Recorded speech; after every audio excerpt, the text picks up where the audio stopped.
It's 2 p.m. Detroit, and you know what that means. Detroit media icon Ryan Ermanni, University of Michigan great Braylon Edwards, and of course, Maz are about to take over on Woodward Sports. Every day, 2 to 4 p.m., it's the best Detroit sports talk on Detroit's best sports network, Woodward Sports. Good afternoon. Welcome to Ermanni and Edwards with Maz on this beautiful Thursday. Ryan Ermanni not in today, but join me is no stranger to the show, my man, Anson Wells. Anson, how you been, man? Pretty fantastic. I missed you.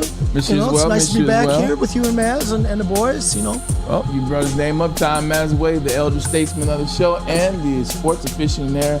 It's my guy. Tom Mazaway, how you doing, man? I'm good, Bray. I got some of those gummies you brought in. Oh, you know I bought them in for you, man. Those are regular gummies. I want to say that. Another type of Have you ever Those had are the regular black? gummies. Right. Have you had the Black Forest All Naturals? 100%. I used to, like, gummy bear connoisseur is what I call myself. Okay. I remember starting with Sathers back in the day. That was like the gummy. That was $2 for $1 at the gas station. Migrated to Haribo. Oh, okay. I was just going to ask you. Is it Migrated to Haribo or Haribo? It's Haribo. Okay. But to be honest, the best is oh my God, I'm gonna get killed. They come in a white bag. Yeah, I know what you're talking about. They're newer, right? Albanese. Yeah, Albanese. Those Albanese. Now, if you want to accelerate, Albanese is the next wave of gummy bears. Yeah, for They like are the best $7 ones. a pouch. They're worth it though. But they also sell them at Costco.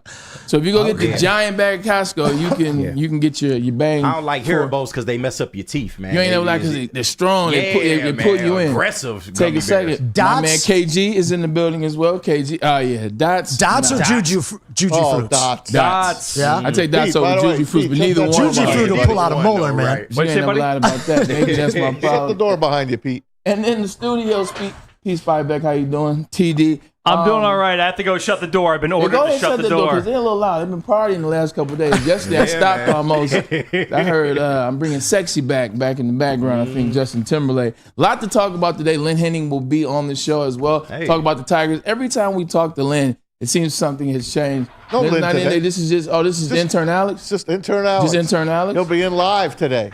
Hey. Intern We don't Alex have to not deal- in Arbor today. We don't have to deal with his AOL. Right. His internet. AOL internet. His Ethernet dial-up. Yes, code that because he has. Big Ten Conference, they have their, what do you call it, next week? Their Oh, the Media. kickoff, the luncheon. the lunch. It's The luncheon. 3 days. Actually, it's funny. So it's funny you bring that up. So the Big Ten luncheon, it's called the Big Ten kickoff. Big Ten kickoff. This is my senior year. We go up there, and usually what happens is it's a coach, it's the captains. Like that's who goes on. It's a 3-day kind of period. Kick it, chill. You kick it with the other players. We went my senior year. I wasn't supposed to go because I wasn't a captain. Our captains were Dave Boss, Marlon Jackson, but Coach Carr took me anyway. Whole time I was there, I was just talking to everybody, like every team. I was talking stuff to Wisconsin. I was talking stuff to Ohio State. Yeah. I was talking. I didn't go there, and Lloyd was like, "Hey, you better back up something that you were talking." So, long story short, I love the Big Ten kickoff classes, so we'll talk about that at the And conference unfortunately, meeting. you did back it up.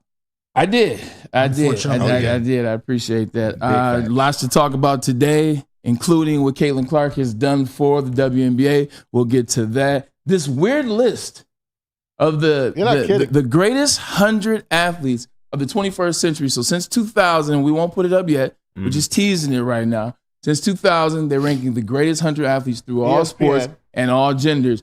These are the ESPN analysts, experts. And this is why that experts, Mass, put in quotations, because Yeah, I think they got a lot of that wrong. So we'll get to that. How about the MLB All-Star Game? Broke the record for most watched All-Star Game of any of the big 4 All-Star games. So Major League Baseball, I'll take our hats off to you.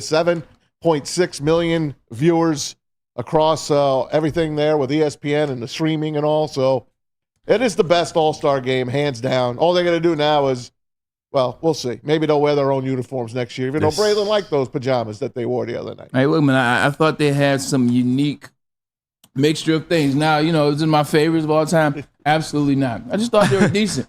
I feel like since with Aaron Judge and Giancarlo Stanton went at it at Marlins Park, what was that, maybe 2017, 2016? Sounds about right. They've just been looking real cartoonish and real crazy since then. Yeah. This was the first one where I saw a little bit of nostalgia in I there. don't like So that it's an all-star on The game. big on all-star? the- just say American or just say national. Okay. If you're going to do that. I like that. I like the if they would have just logo said on the American, sleeve. would have gave you a little more. Yeah, I think so. And like you said, it was like a throwback to the Negro Leagues. Those kind of uniforms. the blousy pants and stuff. And Aaron Judge wore the uniform. It looked great on him. It looked great on him. I mean, he is a beast among men. 6'6", 270. Like, he's always going to be ahead of the curve a little bit. It's crazy how Giancarlo Stanton and him, the fact that Aaron Judge is the size that he is, Paul, Giancarlo Stanton is nowhere near short compared to Aaron Judge. They have a team. 7.6 viewers. This was the number one watched All-Star game amongst the four: baseball, basketball, football, and hockey. And that still seems like such a low number. But people don't care about All-Star games anymore. My question is why? It's the summer. Everyone's away. But why this one? Why specifically? We could look at Paul Skeens, who's a phenom. First time a rookie was able to come up and start as an All-Star, in his very first time up, very first season as a professional ball player. Ohtani obviously brings in the international appeal. But my question is in a year when offense is so severely down and you've got some question marks and conspiracy around a guy like Ohtani, why this game? Why this All-Star game specifically? I wanted to ask all four of you guys, what about this game made it the most watched All-Star game in sport history? This is easy. Or not sports history, just between the four sports this year. This is probably not as, but probably back in the day, a lot more people might have watched it. Yeah. But now this is with streaming and everything. But it dwarfs the Pro Bowl games, the NHL All-Star game, and the NBA All-Star game. Baseball is saying, "Hey, we're the best All-Star game." Basically, I was going to answer. Oh, I'm sorry. Do you think the early weekday time slot helps? No, I think what it is when you watch the All-Star game, you know what the NBA All-Star game is now. Nobody wants to watch it. The score is going to be 245 to 251. There's no defense being played. The dunk contest is now sandwiched between the All-Star game. Yeah, it's not good. Like, let me say that again. The dunk contest 2 years ago was sandwiched between the actual All-Star game. Nobody wants to watch that. NHL lost, they lost their crowd in 1995 with the Sergei Fedorov holdoff, and they never recovered since then. So they're not even a blip on the radar. And the Pro Bowl happens after the season. Like when I played in the Pro Bowl, I was excited. I thought about before I got to the Pro Bowl, I'm literally waiting for the plane to come in Arizona because I went to the Giants Patriots first. Oh yeah, I was there in 2008. I don't think I watched the Pro Bowl since I was like 9, 10 with my dad. Nobody watched the Pro Bowl because it happens after the season. All-Star games take place in the middle. You're still focused on the season. You're focused on the players, the trade, what can happen. You're involved, and it's the All-Star game. Check it out. When the season's over, when the Super Bowl, which is the creme de la creme, when it's over, I'm done with football until the draft. And I think that's what you get in America. And when I was a young kid, man, I loved the Pro Bowl. I did. I loved it. I loved the events surrounding the Pro Bowl, too. Fastest man, strongest man. I don't care for that. Back in the day, though. I just enjoyed the game. I loved that game. The helmets they had the American League helmet, the National League helmet, the uniforms blue against red. Yeah. I'm a football junkie, so I enjoyed that game. And then it got out of hand. No one wanted to play in it. No one wanted to get hurt. Yeah. And I get it. Yeah. I get it. Well, and like you said, it's after the Super Bowl, and the chief concern of every single player on the field at that point is staying healthy. Yeah, my thing is this. It's 2024. We're about to go through where everybody makes their money and about the disparity between highest paid guys in the NFL, NBA, MLB. $5 million for the dunk champ. You got sponsors. They'll come up with the money. Yeah. For $5 million, think about the guys in the NBA that would be coming together for that dunk contest, and think about the masses that would be watching it. Because I know I'd be tuning in. I watch All-Star Saturday night. I still watch it. I love All-Star Saturday night. I still watch it, but I can still complain about it. I can't. Complain more than you're excited. Because up until about the early 2000s, Saturday night was more of a concern for me than Sunday the game. Yeah. I was watching both, don't get me wrong, but it was all about Saturday night back sir. Yeah, it was great because I think back in the day it was different too because that's where you see the stars. Like now you have stars that so much access with social media. You see them all the time. You see them in the places. Like you never get tired of seeing your favorite celebrity, your favorite whatever. Yeah. The All-Star game starting Saturday night with the 3-point contest. You're looking at the sidelines just like watching the Lakers game. For sure. When the Lakers are playing in the 80s, the Lakers playing in whatever era, or watching the Knicks in the 90s. Who's going to be courtside? Chris Tucker's always courtside laughing, cracking jokes. So I think you don't have that anymore. I think they don't play. They don't care anymore. There's no real emphasis. Max McClung is the dunk champ. Right. How many minutes has he Back-to-back. logged in the actual NBA? He has it. Back to back. That's right. No. back to Yeah. damn, man. It's back Who's to my man back. that got robbed a couple years ago and he don't do it anymore? Aaron Gordon. I loved Aaron Gordon. Yeah. That was the last good He dunk was contest. Him and he Zach was, LaVine. He Yeah. is the dunker. That guy. He was it. That They guy. both went Him at and it, Levine. though. Yeah. Absolutely. They That was went crazy. at it. The way it came down was this. They cheated Aaron Gordon. They did. That The first dunk one. before the last dunk. It was Yeah. flawless. He should have got a 50. He sat would have in the won. air, bro. Like, Zach that was LaVine's crazy. last dunk was better than Aaron Gordon's last dunk. That's how he got cheated. Because Aaron Gordon won, let's say, dunks 3 and 2. Mm-hmm. But Zach LaVine won 1, and they cheated for Zach LaVine on the 2. Yeah. So. Yeah. What do you It was, but I mean, it was great. It was one of those things where it's like Aaron Gordon should have won, but He are you shoulda actually won, mad? And Zach LaVine He won took though. a seat in the air. I can't get over that, Yeah. man. Like, that was crazy. Over the mat, yeah. Over the off. Yeah, Yeah. It's If, tough. if Ant-Man is in the dunk contest, nobody is not watching that. No, absolutely. Yeah, Did you see You know? his dunk yesterday? Again, I forgot who they played, but Was it that the Canada friendly? Yeah, it was pretty good. They only only won by 6, right? yeah. And then what happened to Serbia with Jokic? They blew them out by 26. That's the one. That's the game that he dunked I'll on. be honest. I think that Canada's our biggest concern. The French team is intriguing, but it's all big men. Their guard and perimeter play outside of hitting shots is nowhere near the class that the USA team is. That team in Canada, they've got so many scrappy guys and guys that can play on the wing, create their own shots. Defensively, they're very strong. They're going to be a problem. Yeah, I think that more so the first game was a scrimmage. Those guys were just getting off the plane and they could really care less about what Canada was doing and vice versa. I think, and Maz I'm going to have to give somebody a compliment right now that I know you're not necessarily fond of. LeBron James, whatever regardless you think of him, wherever you think he places all the time, whatever he's cried or he's not clutch, he's not this, he's not that. LeBron James is a basketball savant. Yes, sir. Like arguably probably the highest IQ we've ever seen on the basketball court as it relates to a leader, as it relates to an every year player. It's arguable. I'm a Jordan guy, but LeBron plays every single position on the court, and you see his vast knowledge whenever. The fact that they have him in this space, LeBron understands the international level of basketball play, what the USA means to him. I mean, I actually just watched the Redeem team the other day. LeBron's so fake in interviews, it's almost disgusting. Yeah, it's but funny. It's like, he just hilarious. doesn't know how to be authentic because he's never been. I mean, he started at 18. If you start being like, it is what it is, it comes with the territory of trying to maintain. He knows what this game is. He knows what this means in terms of USA, internationally, American players versus foreign. LeBron's not going to let them falter. Damn sure not to Canada. I love LeBron James Yeah. when he's wearing a Team USA jersey. I'm That's one fair. of his biggest haters and That's fair. detractors. But that guy loves his country and he loves fighting for it in the Olympics or any international stage. Having that level of experience and understanding, and he's still just one of the best players in the NBA. Yeah. He is the difference. But I'll tell you, when are they going to start Anthony Edwards? Because it's clear that this guy is one of the top 5 players in the world. He made the comment. He asked why he wasn't starting. They said, well, Kobe, what did he say? He said, what did he ask? The coach. It was Steve Kerr. Just him asking me, that's the reason you're not starting. Steve Kerr. Well, That's why Is you're that not what he starting. said? No, I'm just telling you. if you feel like you should start and then the coach gives you, see, I feel you, man. You're absolutely right. Don't overdo it. But man. then Steve Kerr asked him a question that he had a great answer to.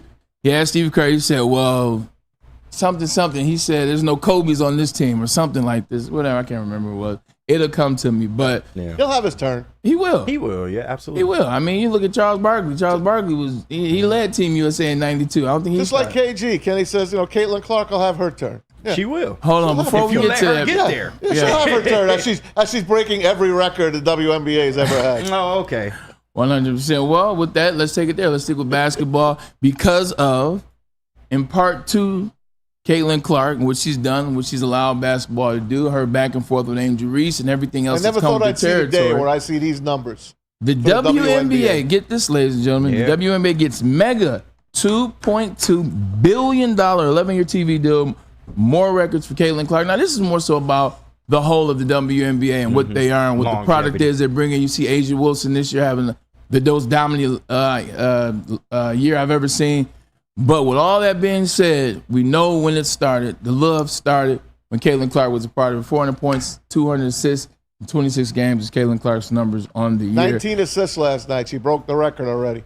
And In a rookie year. you're starting to see 26 her figure points. the game out. Yeah. And what it comes down to, it's just like Jordan with the Bulls. And I'm not trying to call her Michael Jordan, so hear me out. But it's just like Jordan with the Bulls, where they're not trying to play the system Mike wants to play because they don't care about the college game and what you did. They're trying to break you. Sometimes people are above breaking. Sometimes people are above what you're trying to condense them in. I think that's Caitlin Clark and the Indiana Fever. And I feel like their coach starting to figure out, you know what? Let the girl go. I got to put my hands out. I got to let her cook. Well, at the same point, as much criticism as her coach has gotten, she's gotten more out of Caitlin. Yeah. Caitlin's grown as a player before our very eyes just over the first 2 months of this season. Yeah. Dropping 19 assists is absolute proof of that. Yeah. However, I have to say this is a major mistake.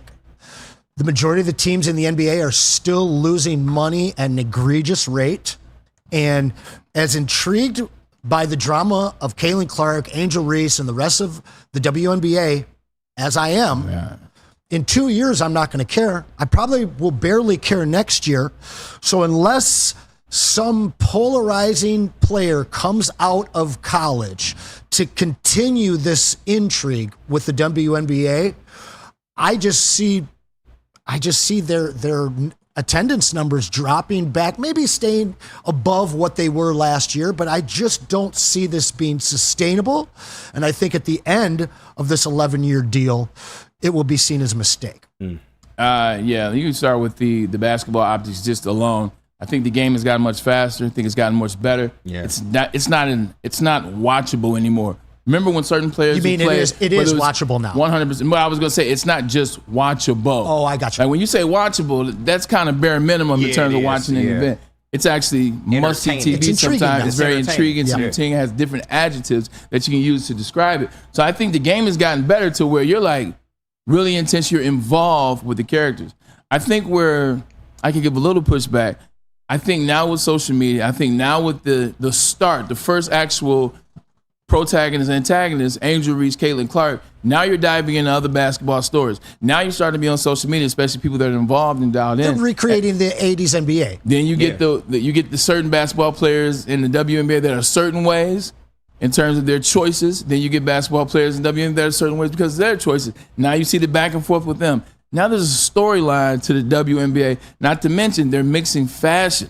That's the intersection right there. Now that could be a part where you dive out of it, but that's a part where they're introducing. Fashion is Well, the what you fashion, said? I'm talking about in terms of training. I'm talking about in terms of getting eyes. Yeah. Because Somebody I was get- going to say, yeah, the I saw pregame Angel fits. Reese's fashion Well, true. yesterday, Listen. and I got to say, I'm a little bit of a bigger Angel Reese fan today. Yeah, man. But see, Don't lie. I was Well, always that part of her game I like. and that's where they're intersecting. They're adding the Impressive trend. off the court, I got to say. Now when you're doing the fashion show before the game, and let's not make it like it's a women's fashion show thing. Men guys have been doing it for a men long have been time. doing it forever. Men No been doubt. walking in. So, but now you get the women doing it. You seeing the Prada, you seeing the Balenciaga, you seeing this, that, and the third. Now you got high-end fashion designers in the game.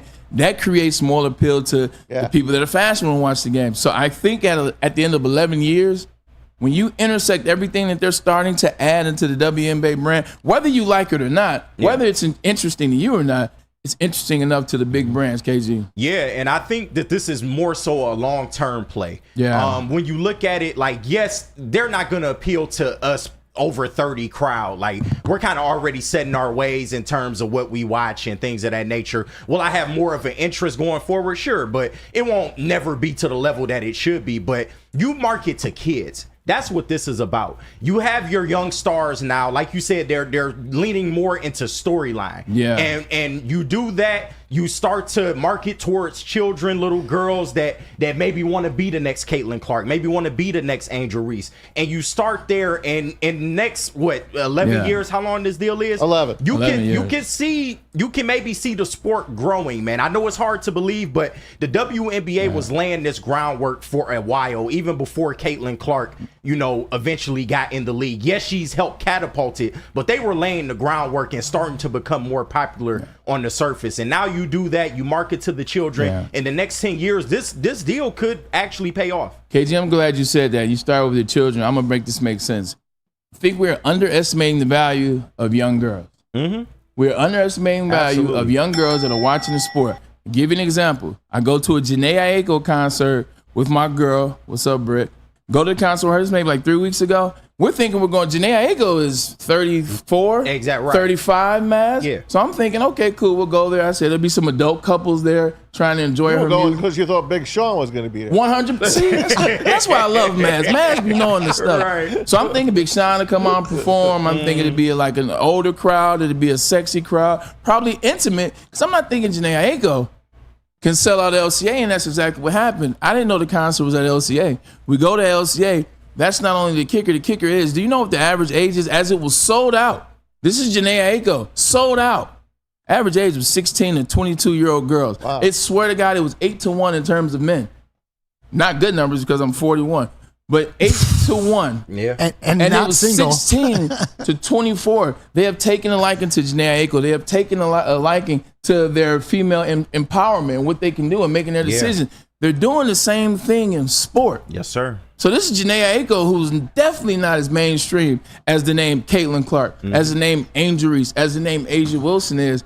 I think that market for young women, it's growing and growing. It is. And that's why I said, when you say this deal is going to work because that women movement is very strong with the younger crowd. Yeah, man. they ain't going anywhere. This is, I mean, Maz, you got 3 of them. I know. Yeah. It's not going anywhere. It's only going to, me, I think, honestly, 3 strong Anson, young it's women. going to probably even get better. Yeah. Better and It's gonna better. grow. The NBA is $76 billion TV deal.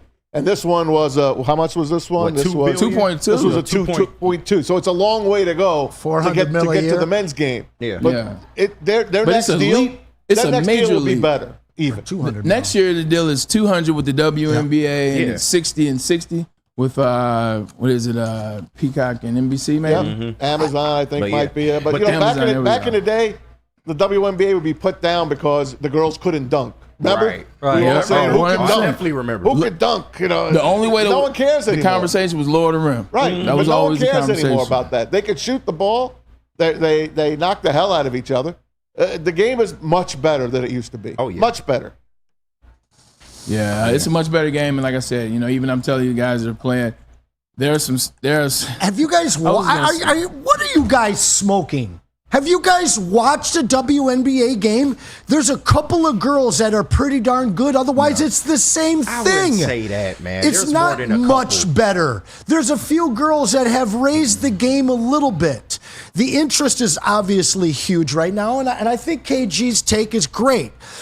I do believe that they're marketing to this younger generation. I do believe that they have an opportunity to recreate the 80s and how it affected the NBA, having a white and a black athlete, one from conservative East Coast to the Showtime of the West Coast, and they do have to capitalize on that. Now, if we don't see Angel Reese and Caitlin Clark in a WNBA final in the next 2 or 3 years, and we don't get a massively intriguing college athlete entering the WNBA a la these two I just spoke about, I don't see this carrying intrigue for this league past 2 years. And now you're back in the same spot where you are, where your people aren't filling the stands. I mean, let's look at this. Outside of one team, every other team in the WNBA is operating at a loss right now. Okay? So now you're adding in all of this money and you're banking on the fact that in the next 2 years that you're still going to have the intrigue of these two brand new athletes. Because realistically, if you ask any person on the street to name a WNBA athlete prior to this season, they couldn't tell you one. Now they can only tell you 2. All right? Now, if I ask somebody that doesn't know anything about the NBA or hockey, the hockey answer is going to be the same as the WNBA, and we see where the NHL is. So I am rooting for them, okay? I've talked more and watched more WNBA this year than I have in my entire lifetime combined, save a couple shock games. I don't see this turning out good long term. You know, and I don't have to get a vein in my head to actually express my point on this one, like my man Anson Wells over there. But I love it when you He get hot fired over up. there. Now, and I understand where He's Anson's got a great point, though. Yeah, I get understand what he's saying. I understand where Anson is coming from, and he does have a point. He does have a point, but at the end of the day, people aren't investing $2.2 billion because they're hoping. Yeah. Like, Wait a second. Are we looking at the current state of the United States and the world right now? There is so much money going to DEI right now. Anson, are you going to let me talk, or are you going to talk about your political views? Please. Are you going to set things up so that you can go in a different direction, which you're very good at? Let's stay over here. At the end of the day, $2.2 billion, 11 years, they believe in with the product that they're building. Yeah. This didn't just start in the last 2 years, Anson. See, the problem is starting the last 2 years for you. Right. The boom started to hit for the WNBA as it relates to college first. Paige Beckers. Mm-hmm. Paige Beckers did this in 2019. She was the first freshman to win Player of the Year Naismith. So you're talking about 6 years ago, 5.5 years ago is when the wave really started to pop. I'm telling you, that young women's wave, it's an 11-year deal. Just look at this 1 year. What did it take? 3 years for Bird and Magic to play in a championship? And I'm not saying they're Bird and Magic, and I don't think anybody is. It's comparable. They're not Bird and Magic, but the lane that they're in, you intersected with everything else. 11 years is a long time to make that $2.2 billion. But the media's TV deals, it starts today. Go ahead. And this is why I said this is a long play, because the exposure will go a long way. Look at what they're doing now. They're playing on Ion television. Who the hell is really watching Ion television? You don't think that pouring this money into the product and getting them maybe on like ABC or more ESPN, that'll bring more eyes to the product? Like I said, this is not a right now thing. Yeah, it may look like a little, not the best deal right now, but over the next 11 years, they start getting more exposure in conjunction with social media and things of that nature. This thing can absolutely grow. And don't let another college superstar, make her way through the ranks or things of that nature. I think this is a good deal long term. Hey, if the TV guys want to give them money, more power to you. Yeah, it's not their money. They're taking a gift. Exactly. Take the gift and run, and hopefully you can improve your game. Yeah. When Caitlin Clark ain't around anymore, like Anson's saying, then we'll see. We'll see what happens. Hopefully there's another Caitlin Clark and Angel Reese and Cameron Brink and so on and so forth coming down the line. But they will be coming down the line, because what happens is once you have an individual breakthrough, once you have a player, and it doesn't matter what gender or what sport, once you have a player breakthrough, people that look like that person, people that like what that person's doing, then they start to work. Yep. You know how many girls right now are 4 years old, 5 years old, shooting jump shots on a little Fisher-Price rim, calling Caitlin Clark's name? Yeah. Mm-hmm.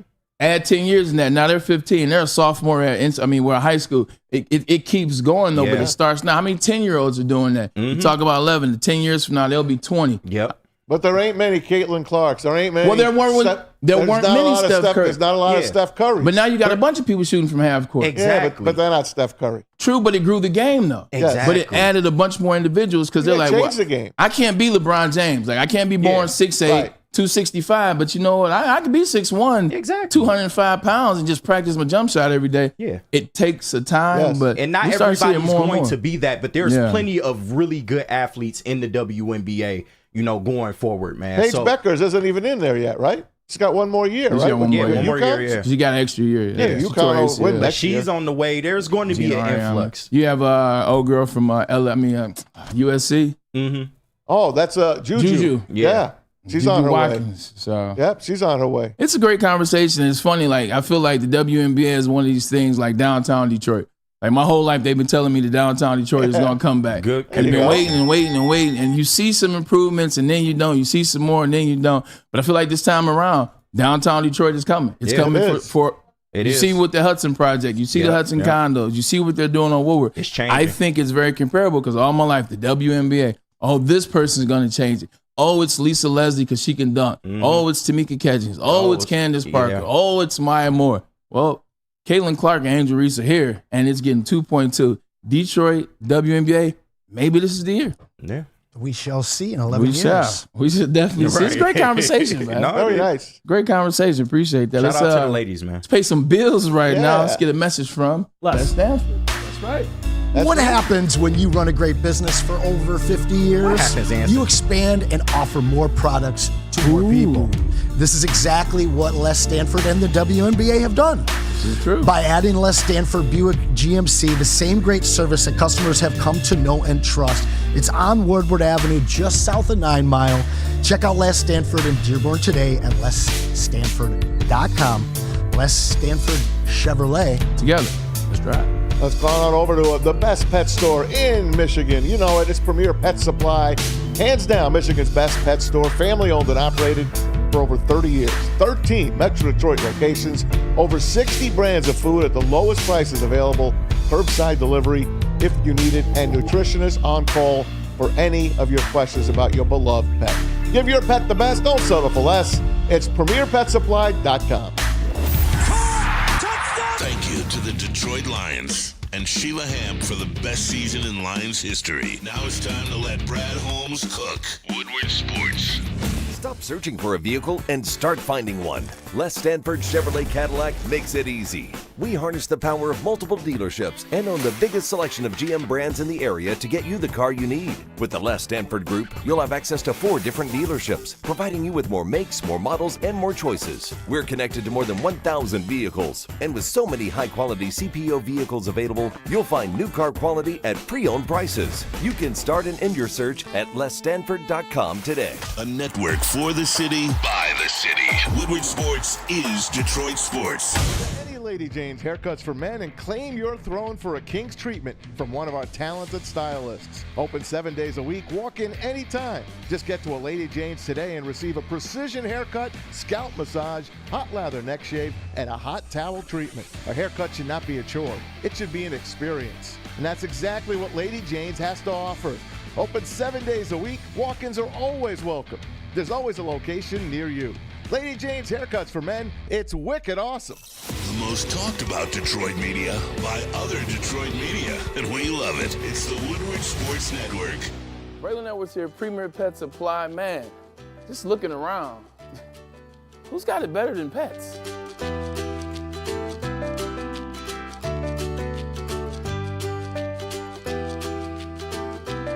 Come on, a baby stroller for Coda.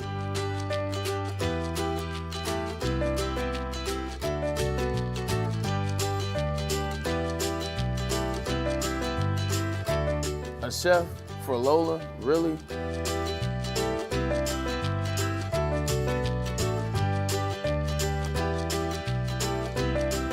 You don't have to tell me who the real boss here is. Who's got it better than pets? Nobody, especially here at Premier Pet Supply. For over 30 years and more than 13 locations, Premier Pet Supply has everything that your pet can dream of, and guess what? It's all under one roof. Premier Pet Supply, family owned, operated, and proud to call Metro Detroit home. Check out PremierPetSupply.com or scan the QR code today. Who's got it better than pets? Nobody! Congratulations to the real Coach of the Year, Motor City Dan Campbell. Just put your head down and go to work. It's about to be fun, man. It's about to be fun. Woodward Sports. Right now, more than ever, it's critical for you to have your insurance reviewed, and Swiss Insurance will make sure that your carrier is not slipping in those extra fees. Call Mark at Swiss Insurance today, 313-530-1698, or visit SwissINS.com. Over to Bray. Planet Fitness is where you should be with over 50 metropolitan gyms in Detroit. They are the gym to be at. Home of the squeaky clean gym, which means they're clean. They believe in hygiene. They take care of the gym and also the total body workout, total fitness, and also their fitness fits in your budget. So this is where you need to be. Your fitness is essential at Planet Fitness, so come on down. Hey, I got NBA breaking news for you. Ooh, well, Tom Asway breaking news. Russell Westbrook getting traded. All right. Where do you think he's going? I think I know where he's going. Pick a team for Russell Westbrook. Orlando. Oh, Denver. Nope. You're in the right area. Yeah, it's over there somewhere. They're Utah. contenders. I was Utah. just saying Utah. Huh? Ooh. Westbrook and a second-round swap and cash to the Jazz and a sign-and trade for Chris Dunn. Oh, he can't wait to get to Utah. I feel like Can Utah handle Russell Westbrook? I don't on the think bench, so, man. I feel like Utah is, correct me if I'm wrong, I haven't paid necessarily He's a chirped ton at of those fans before. Well, everybody really is chirped at everybody until you play for him. It becomes a whole different thing. Ask this one over here. Anson Willis. How many guys he chirped that became Pistons, and now you got to cheer for him. That's fact. So I get that part about it. But Utah just keeps making dumb moves. You think that's a dumb move? Yeah, they're not winning with Russell Westbrook. Yeah, I don't Russell think Westbrook does nothing to change the narrative. 2 years ago, They get rid of Donovan Mitchell. They get rid of Rudy Gobert. They get rid of what the only did they person get? they've kept is Jordan Clarkson. Yeah. But look what they got. who I love, but look what they got. They're in a position to do what the Kansas City or OKC? the Oklahoma City Thunder has done by trading off those big players and getting a whole cache Money full of, and players of and picks. capital, draft capital. So, I mean, 2 years ago after they jettisoned both those guys, somehow they started the season off and were like a top 5 seed. And then the second half of the season, they crashed and burned. But these guys are okay with being a couple years away. So that's They just got a that new momentary ownership stop. group. That young owner Yeah, owns them and the new hockey team. I think they brought in Russell to be a mentor at this point. All right, I will say this, though. A lot of times you make impulsive reactions. Maybe that is an impulsive reaction. I will say this, Russell Westbrook, regardless of what people say about him, he is a guy that you want to have on your team in terms of working in the locker room, working with players, working with teammates. He's a good guy. No one has ever said a negative thing about him as a teammate. So those are the type of guys you want to surround yourself with. It's just kind of like the Pistons. The Pistons are in a simple place right now where they have so many young guys. You want to put good players, good people in that locker room with those young guys. It would have been fun to have here. Okay. Yeah. It would have been real fun. I would have loved that. Really I like interesting. him. Russ To was give my up a favorite player second year for a while. Yeah, I would have given We up would a have second bought his rounder for that all contract day. out in a minute. We already told people, send us, you're tired, you're weak, you're poor. Give them to us, man. Let's go. That's right. By the way, the Tigers dropped their 2025 schedule already. West Coast, baby. You ready? We're playing in ready. 2024, but we're already putting out the 2025 schedule, and they finally did something right. They're sending the Tigers, instead of opening in March here in Detroit, we're going out to Dodger Stadium, Chavez Ravine, on March the 27th through the 29th, then at Seattle, and then the home opener will be against the White Sox on April the 4th, followed by the Yankees. Yeah, so you get the Yankees the first week of the season, second week actually, first homestand will be against the White Sox and the Yankees, but at least they waited till April to give us some games. Let me ask you this, though. Just quick question, with look at the schedule. You see they start off against Shohei Ohtani and the Dodgers out there, Dodgers Park.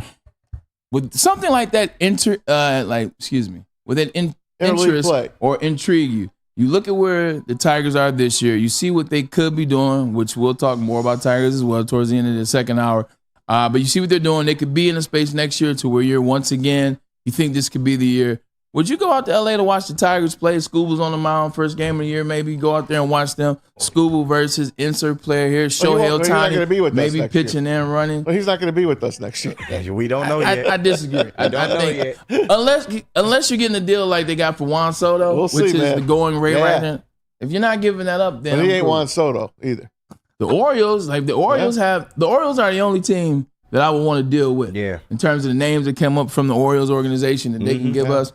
The Orioles are the only. If it ain't the Orioles and it ain't those teams, they're loaded because they got players that are ready now. They're young, and they got players in the stable that we know to be ready now. They're not kidding, they're locked in. I would go out to L.A. and watch that in the March. That would be fun, and then you get to come back, and after they play the White Sox, they play the Yankees. Yeah. And the Yankees are coming this year for the first time in a long time. We get to see the Yankees in the summer. Wow. We get them in the month of August, instead of the second week of April. I'll be there. All right, so for sure, that'll be fun. So just a little baseball sprinkled in for you. And they're at Toronto tomorrow, 3-game series. They're 3 under 500.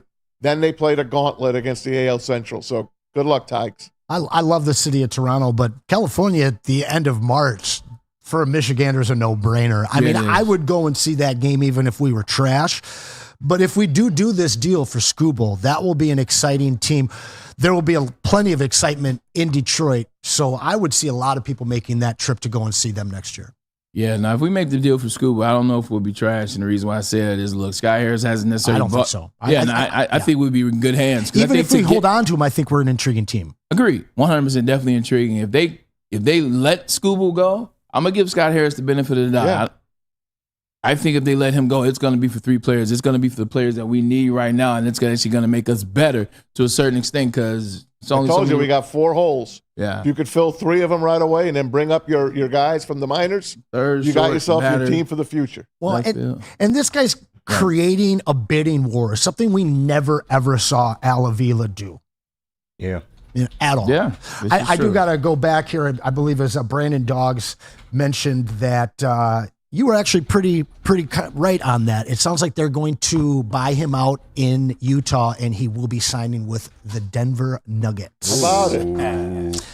What do you think about adding him to a team that won a championship just a year ago? I think he helps Denver. I think he helps Denver. Yeah. And Denver's probably Denver's probably the most dangerous threat right now to, I would say, the Celtics in all of the Western Conference. They had their slump. Now right back up. Well, and Their then championship hangover. that was like I think what happens too, not to cut you off, Go ahead, Anson, please. sorry. When you win a championship and you have your player, you have your face of the franchise, the guy that's gonna carry the one. The guy's probably gonna end up being the best Denver Nugget of all time if he keeps on this pace. If he's not already, Alex English, Chauncey Billups.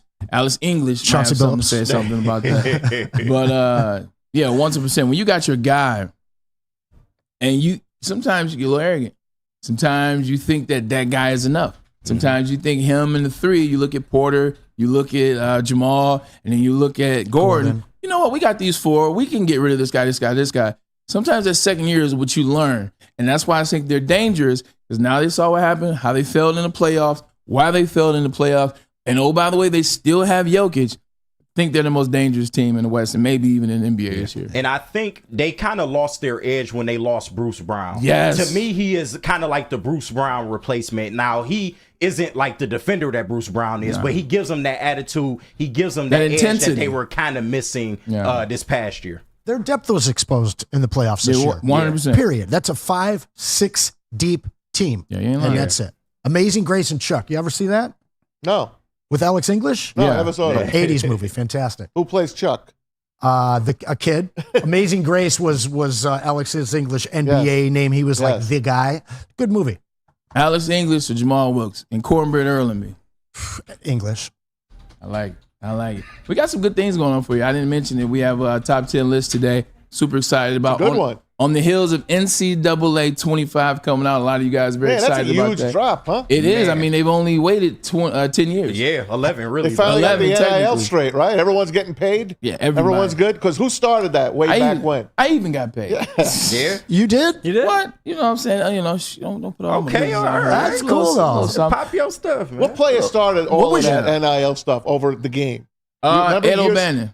There you go. Ed O'Bannon. There Ed you O'Bannon. go. Ed O'Bannon's UCLA. nephew. Long time ago. Ed O'Bannon's nephew was playing NCAA 95 in the garage or something, like 99 in the garage. He saw himself on the game, filed the lawsuit. That's where it started. Beautiful. Ed There you go. O'Bannon. No one beautiful. thanks him. We one drafted thanks his him. brother, Yeah. Charles O'Bannon. But it was a The long Pistons road did. before they actually got there, though. Yeah, Even that was- though it started in 99. 100%. You remember your best rating? And NCAA? Or Madden, either one? So it's funny. So because on the heels of NCAA, I'm gonna do my favorite video sports games of all time. That'll be coming up in the second hour.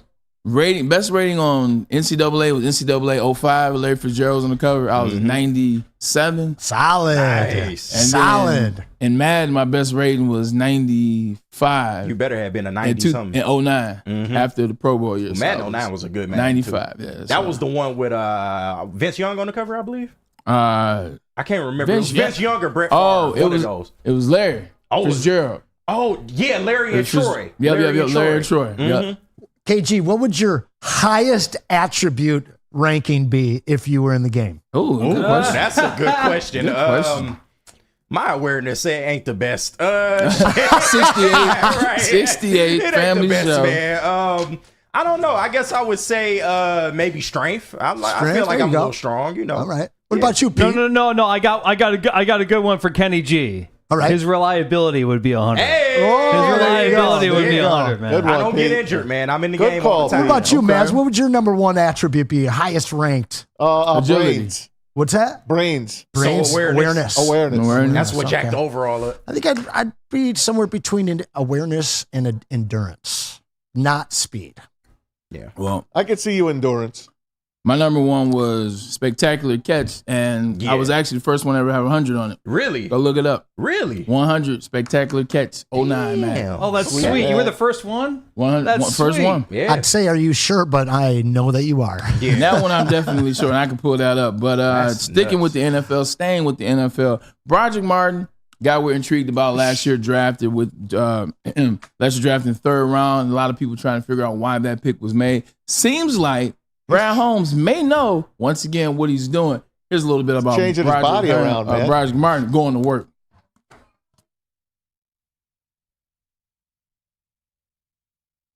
Look over it. What do you think that is? Probably How much does that weigh, especially with the how many ATP? thousands of pounds? Yeah, you that's think that is? crazy. You said I'd say about Say about a good 750. No, it's more than that. Look at that thing on there.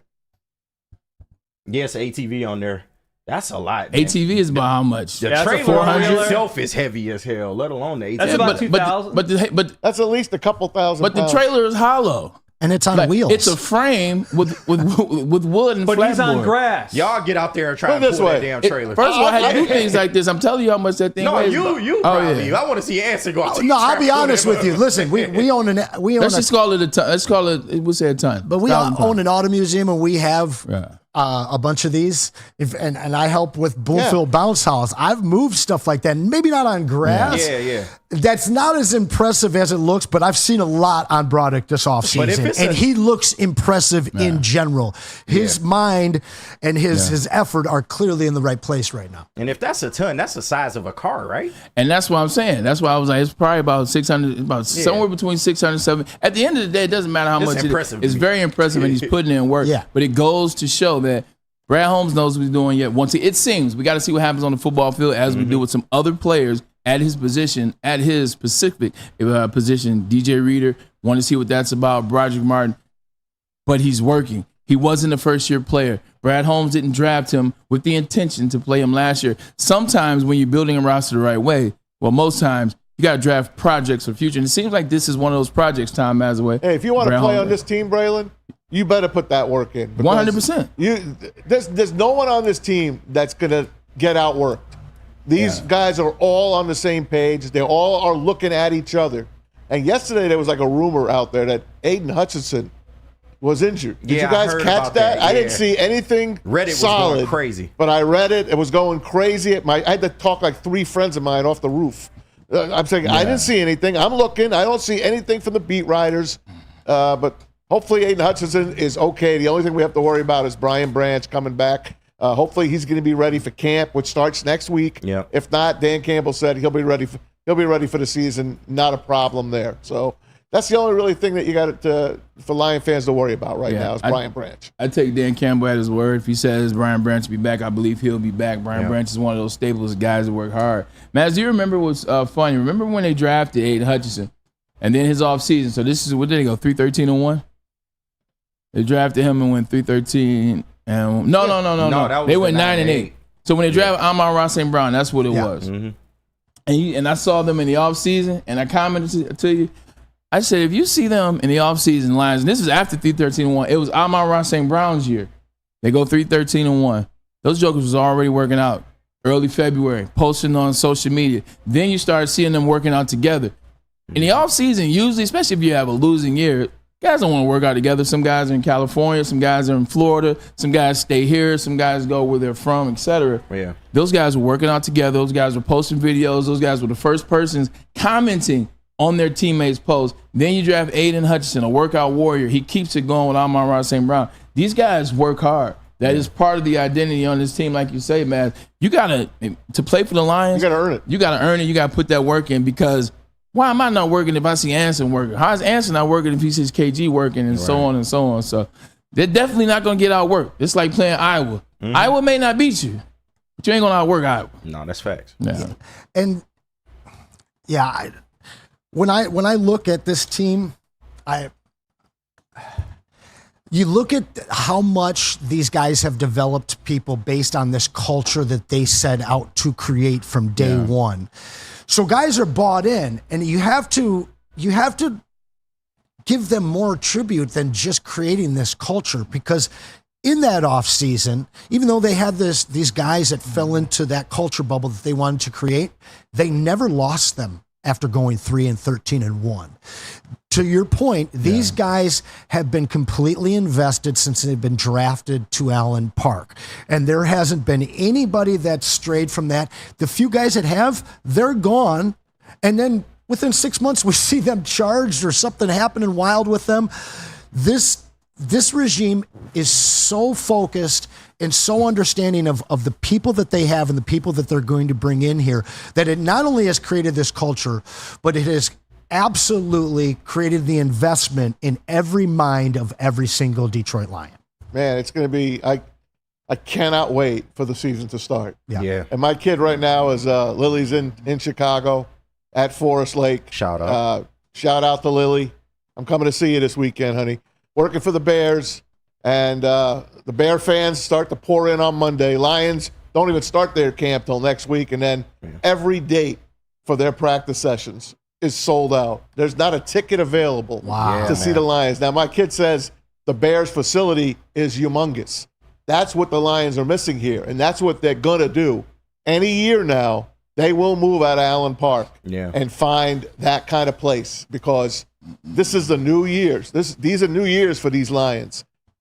There's not enough seats for people here in Detroit to get a piece of the action. If you can't afford season tickets or to go to these games, to go to these practices, these training sessions, is really a fantastic thing. So we're looking forward to the future here of the Honolulu Blue and Silver. Definitely looking forward to the future. Quick note, yesterday we talked about Tiger Woods. We talked about Montgomery made the comment, said, why are you playing? Tiger Woods said, I can play whenever I want to, because when you're a champion, you automatically qualify. I said, you don't want to play against guys. You don't want to poke the bear. That's right. You don't want to poke the bear. Well, Tiger Woods, after 18 holes a day, is +7. Oh, God. Yikes. Well, maybe I think it's +7 right now, so maybe you can The British Open. poke the bear at the British Open or the Open. Now, as they there will call be it. there's going to be those kind of scores. Yeah. Like, I'm not sure what's going to be the cut. He's not going to make the cut with He +7. It's not looking like he's He's ready. +7 right now, and the leaders are at -4. It's 4 under. 4 under. And this is Okay. day one. Yeah. So yeah, Tiger's he'll be watching like us. Yeah. Is it? He's still the best of all but time. yeah, It let just that didn't work man out do this what he time. It's want. okay. The British Open is always one of my favorite. It's my favorite golf tournament to watch, even more than the Masters, because I love the cloudy weather, the wind blowing wherever they're playing. It just looks so cool to play there. It's like a piece of fall. It's like football season when they play the British Open. So looking forward to watching that over the weekend. Scotty Scheffler at even. If you guys are betting on the game, he is in. Looks like tied for. I believe they're sixth. at Royal Troon this year, which I think is the oldest of all those links courses over there. Oh, that's a good one then. I believe, Royal Troon. So yeah, so that is that. I didn't hear anything about the Aiden Hutchinson situation. So No, I think it's okay. Broder said everything was okay. It was he's just fine. like Kirby Joseph's buddy who wore Passed away, 97 had passed away, and someone took that 97 and started running. Oh, what's wrong with Hutchinson? So that's how rumors get started. It's like playing telephone. Yeah. I say one thing to Pete, who says something to KG, who says something to Anson. By the time it gets to Braylon, it's completely washed. Yeah. And you don't know what the hell's happening. So, hey, a couple days ago, Mike Green, I like Greeny. I like Greenberg. Greeny goes on his morning show, and he does his quarterback pyramid. I want to play this quarterback pyramid for you. It's his top 6 quarterbacks. You won't believe who number 1 is from Mike Greenberg. I can guess. Are you ready? I can't. Is he wearing green and white? Here we go, Pete. Than we've normally done. In honor of Aaron Rodgers' visit to Egypt, my quarterback green list today is going to be my quarterback pyramid. So I'm going to give you my top 6 in pyramid form.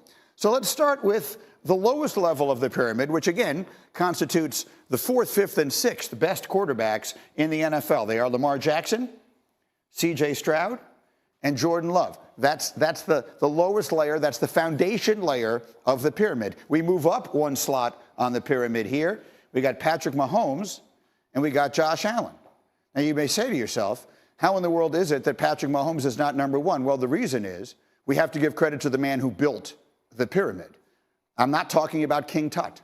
I'm talking about Aaron Rodgers. I'm talking about the man who the last time he was questioned in the way he has been questioned at this point, the last time his team gave up on him, the last time the team went out there and made moves that made him feel as though he wasn't wanted anymore, the last time the league gave up on him, the last time idiots on this show like me did essays suggesting that his best days were behind him, he went out and won not 1, but 2 back-to-back MVP awards. And you know what? That team wasn't as good as the team he's on this year. So this has been delayed by 1 season. But upon his return from the pyramid, Aaron Rodgers belongs on top of the pyramid. He is going to have the best season. Mark my words.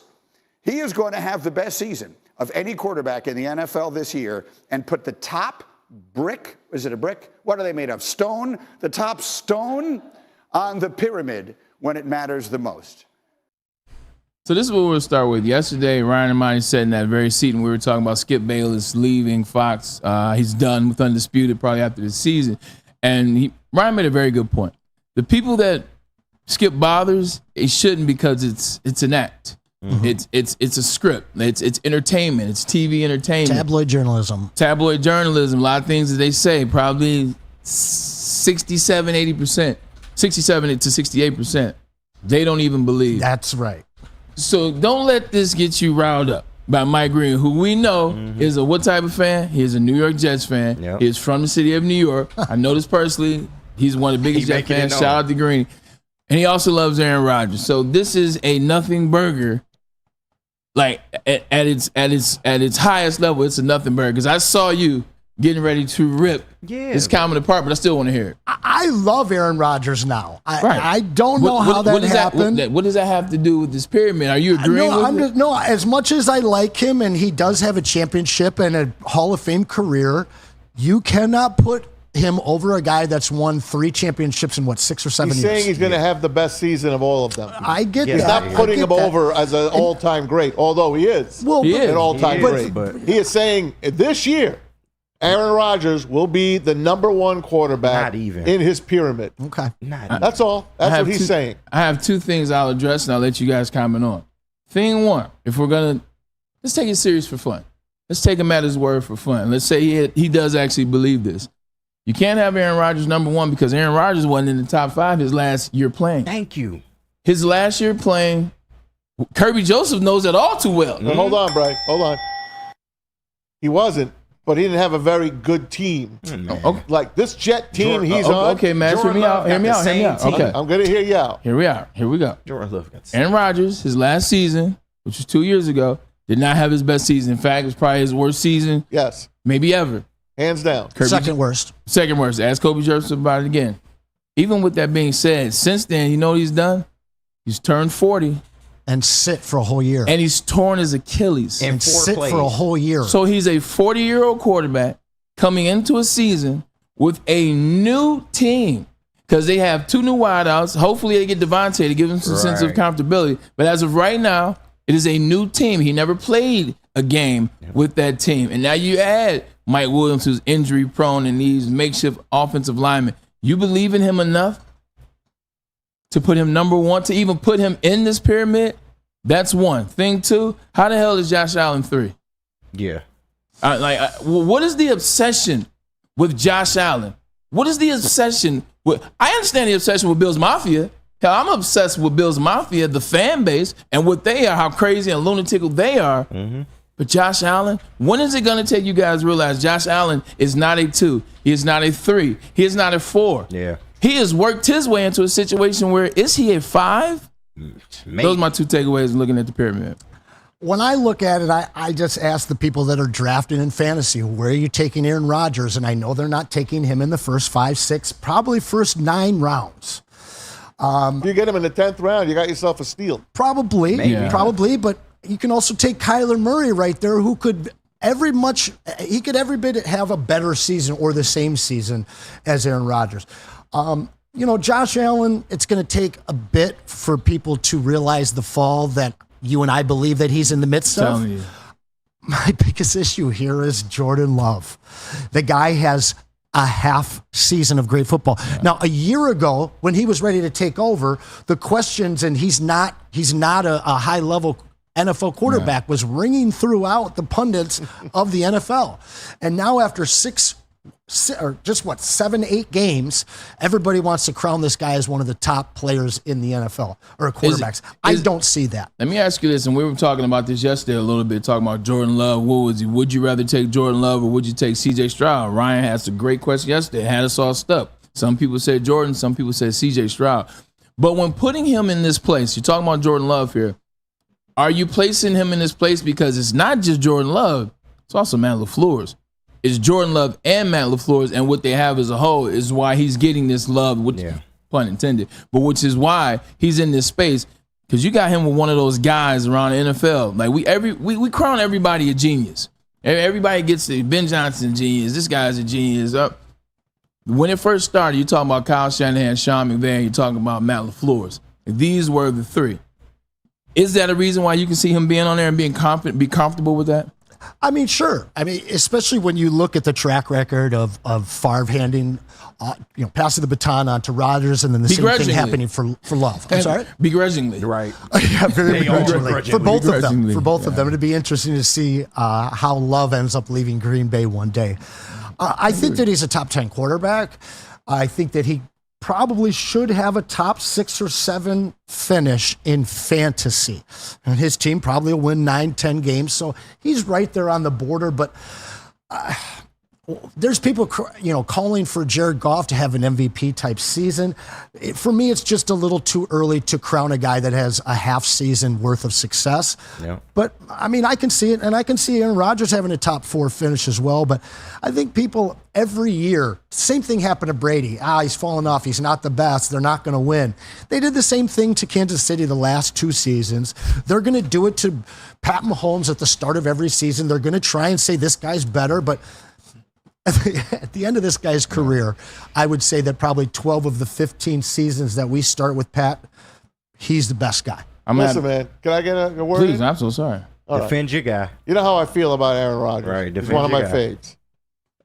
Who knows what's going to happen? Like you guys said, Bray, you hit it on the head. He's 40, coming off an Achilles. Yeah. As a Jet fan, I'm nervous as hell that he's going to make it through. If he does make it through, I think he will have a very good season. If he gets Devontae Adams, I think he will have a great season. Without Devontae Adams, I think he'll have a pretty damn good season. And I think the Jets will be much better this year with him. As far as Josh Allen goes, I would take Josh Allen on my team any day of the week. He has not given a full deck with that Bills team. I'm telling you, since he's been there day one, they have never really had a steady running game. Same thing we could say with Matt Stafford when he was here. What happened? Matt Stafford goes to a team that puts everything around him. He wins a Super Bowl. I think the same thing could happen for Josh Allen, but not with the Bills. The Bills, to me, are going backwards, like you've been saying. I think they have hit as high as they can go. Mm-hmm. I don't think they can go any further. I would take Josh Allen as my quarterback right now. Let's do this. We got to the top of the hour right now. I want to get a quick commercial break, and we do have bills to pay. But let's stick with this. I want to get obviously to the top 10. We got intern Alex come in 3:30 hour, actually coming in to the studio, which is going to be good. But let's stick with this. Let's see if there's some people that shouldn't be on this list. Jared Goff is a name that came up. There's some other quarterbacks, Dak Prescott. There's some other guys. Let's see how you guys feel about the list. But first, let's get a message from KDK Law. Listen, if you're dealing with divorce, child custody visitation, or any other family law issues, you have got to give Kevin and Catherine at KDK Law in Birmingham a call, because they're going to have your back. They've got 10 plus years of experience, and they are available 24/7 to help you. Scan the QR code that you see right there on the screen, or call 248-971-0476. Make sure that you say Woodward Sports sent you when you give them a call, and they will take care of your filing fee. KDK Law, they've got your back. And also somebody who has your back is Guardian Alarm. And what happens when you see that black and yellow sign out in front of your house? It tells the bad guys one thing. Stay out. Let Guardian Alarm offer you customized solutions from real experts, 24/7 professional monitoring, and technology backed by people. These people have been proven to care, and this technology has been proven to work. So call 1-800. Stay out. That's 1-800. Stay out. Call them today. Tell them Woodward Sports sent you. We will be right back. Thank you to the Detroit Lions and Sheila Hamp for the best season in Lions history. Now it's time to let Brad Holmes cook. Woodward Sports. Braylon Edwards here, Premier Pet Supply. Man, just looking around, who's got it better than pets?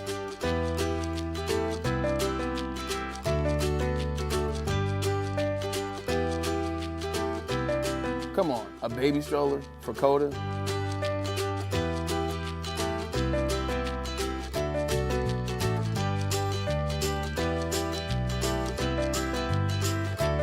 A chef for Lola? Really? You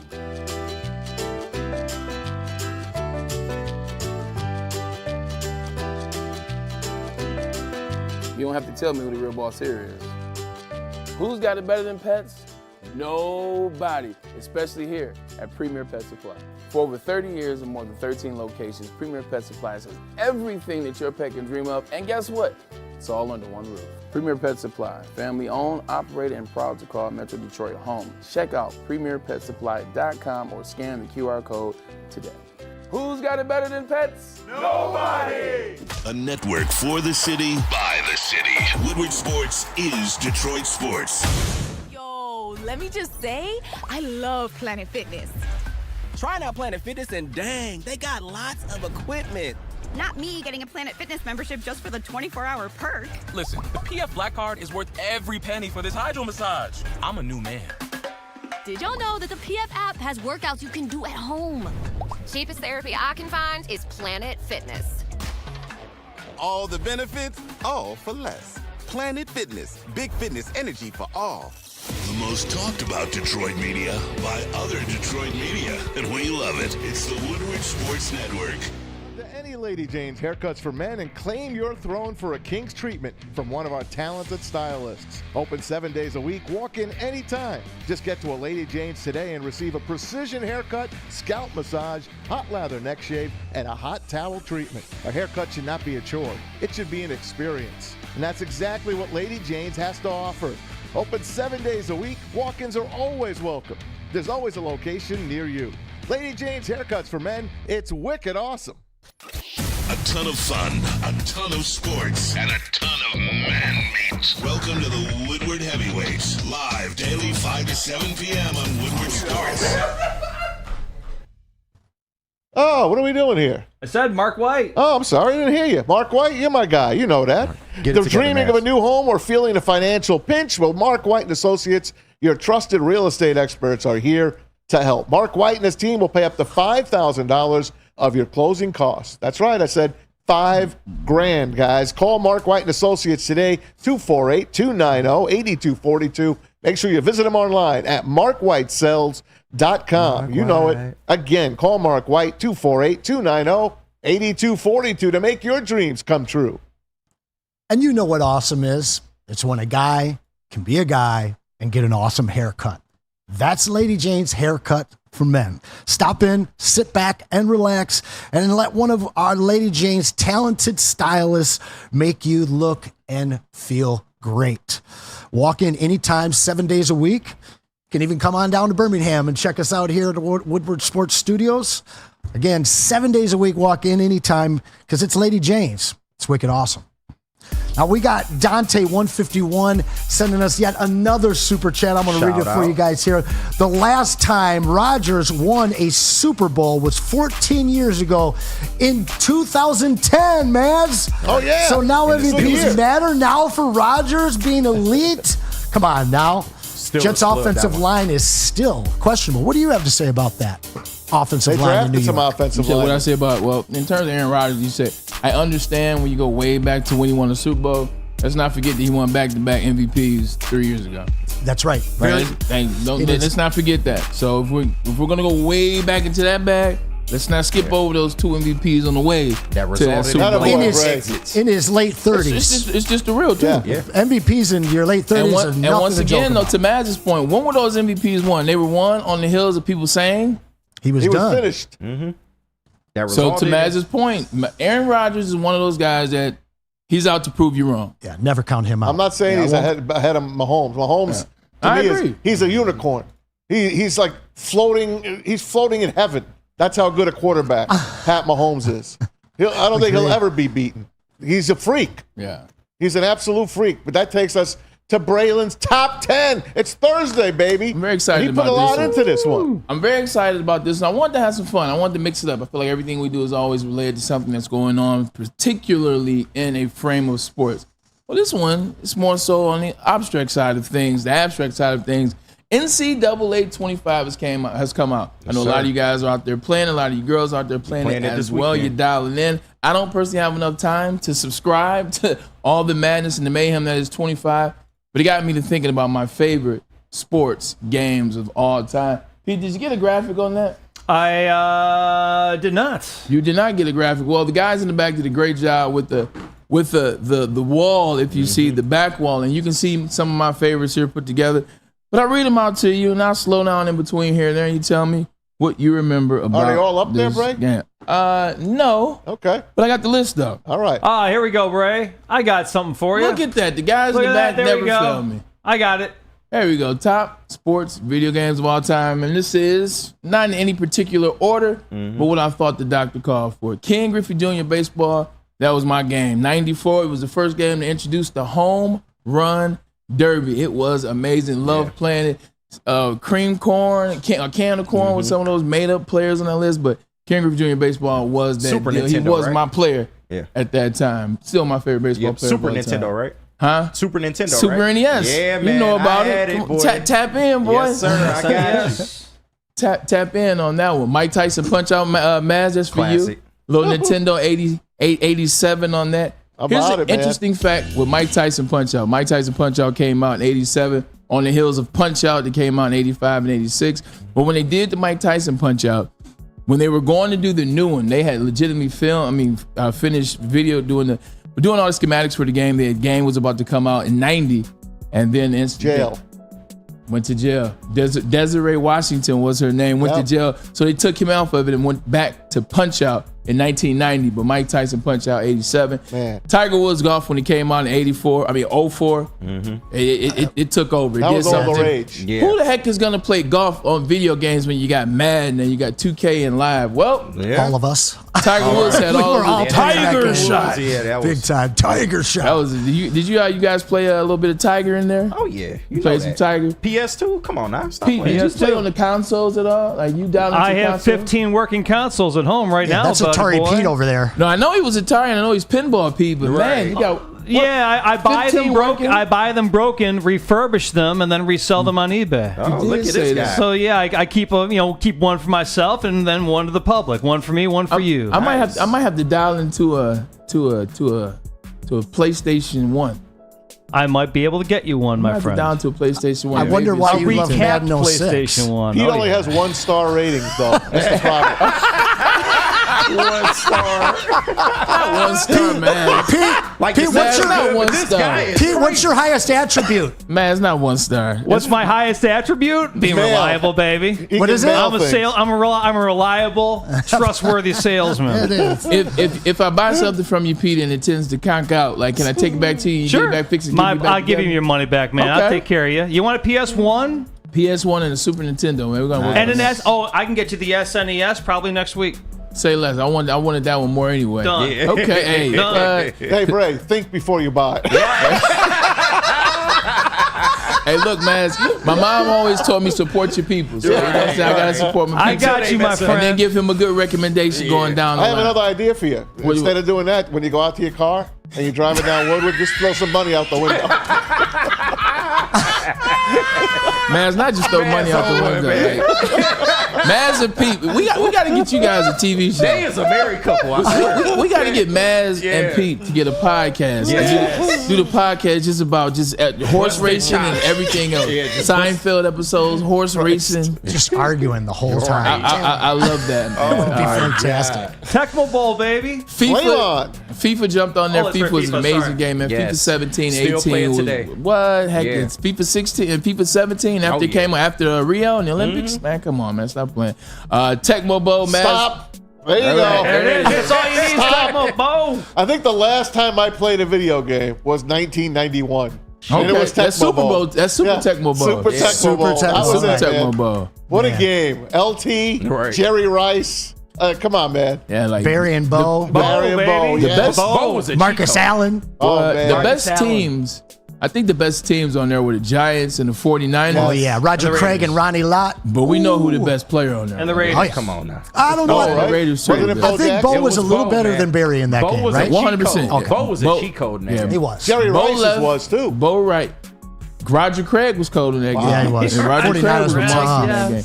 49ers were my team they always have. I got a chance to play for them. They were my team, but Bo Jackson, man, like he's legendary. I love that That's episode uniforms. of Family Guy where Peter's playing Tecmo Bowl against Quagmire. And he's just crushing it. And he keeps not almost scoring got on him. purpose. Almost got him. He said, oh, coming back. Yeah, he was calling it out the whole time. He said, "Why would you fall for that? You know I wasn't doing that." Such a great clip. He says, "I don't even have the controller on." He said, "I don't think you ever did." Right. Oh my God. It's a great episode of Family Guy. I have 3 Maddens on here. Now, Madden is elite game. When Madden came out, I think it came out 90. I think 90. Why 06 though? 92, 93. Yeah. Why 06, I wonder? But you got to add the first. You got to ask about every year, though. You got to ask about every year. 01 was after the Barry cover. Barry was 2000, I believe. Why 01? I think Braylon was in these games. Because 01 was the first time it allowed you to create a player. Yes. Oh, yes. okay. And they had the toggle, and you could That's my guy. He's my guy. It's the first time you could create a player with the new look, the new aesthetic, and you could toggle it. It was the one with Eddie George was on the cover. Yeah, That's right. Yeah, Eddie George was on the cover. You could toggle it, turn it around 360, give him a visor, give him a spat. So that was the first time I'm like, I've never seen this period. Like this is that was crazy. This is crazy. All right, 06, Sean Alexander on the cover. Why 06? 06, Sean Alexander's on the cover. Yeah. 100 catch. Guaranteed. That's why 06 is his favorite. No, that was 09. Guaranteed. So you're wrong. You're right. That's 09. 06 year I got drafted 05, which is 06 Madden. Yeah. Oh, yeah. So you know a year ahead. I got you. And that was the first Madden that jumped to like the next gen, which was like PS3, Xbox 360. Now, do you own that game? Yeah. You have the 06? Yeah, I have. Okay. Who do you play 100%. with? I don't play at all anymore. You know, it's funny. I played for the Browns. So so now that I no longer play in the NFL, now that I no longer play for the Browns, I'd always trade myself. Yeah. I'd trade myself. What? That's crazy. I ain't playing for them. You know what though, KG? I traded myself to I traded myself to the Vikings. KG, growing up playing video games your whole life, how cool would it have been to trade yourself? You know what I'm saying? That's a new one right there. Man, That's a new one. I played for I did the song and dance, like you played the first season or the first career. I played with the Browns because my team. But after that, I'm like, outside of me and Kellen, man, I don't ain't really about nobody on the team. Like, nobody to get a ball to. They was horrible all day. And then 09, obviously, I was that was the year after the Pro Bowl. So that was some fun to play. And then here we go. MLB The Show for all my baseball players out there, specifically 2010. That was the one with not Joe Mauer on the cover. I can't remember who was on 2010. I think Ryan Howard was on the cover. Yep. Ryan Howard was on the cover. 2010 is a heck of a game, man. I love playing MLB The Show. As you see, there's a lot of baseball games on there. Yeah. It follows true to my love for baseball. NBA 2K11, the very, very first time. That's the best 2K ever, man. That Jordan finally gave his consent to one of the big network companies or the gaming companies, and the first time he was ever on the game. When you had to play this game, the icon games, and like that. So here's a story about 2K11. I never played a game.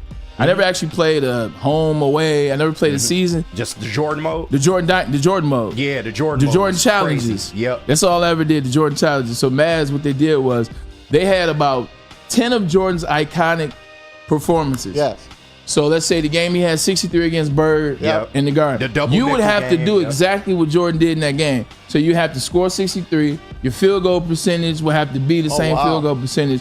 Let's say the double nickel, the double nickel game at the Garden. You had to do that game. Yeah. You have to do so like You like Flu playing game, in the Garden. all those, man. who doesn't like all-star players like playing in the Garden no more than and that mode was tough too. It was hard. It was hard as heck. Yeah. Because you can only play it in Jordan mode. Yep.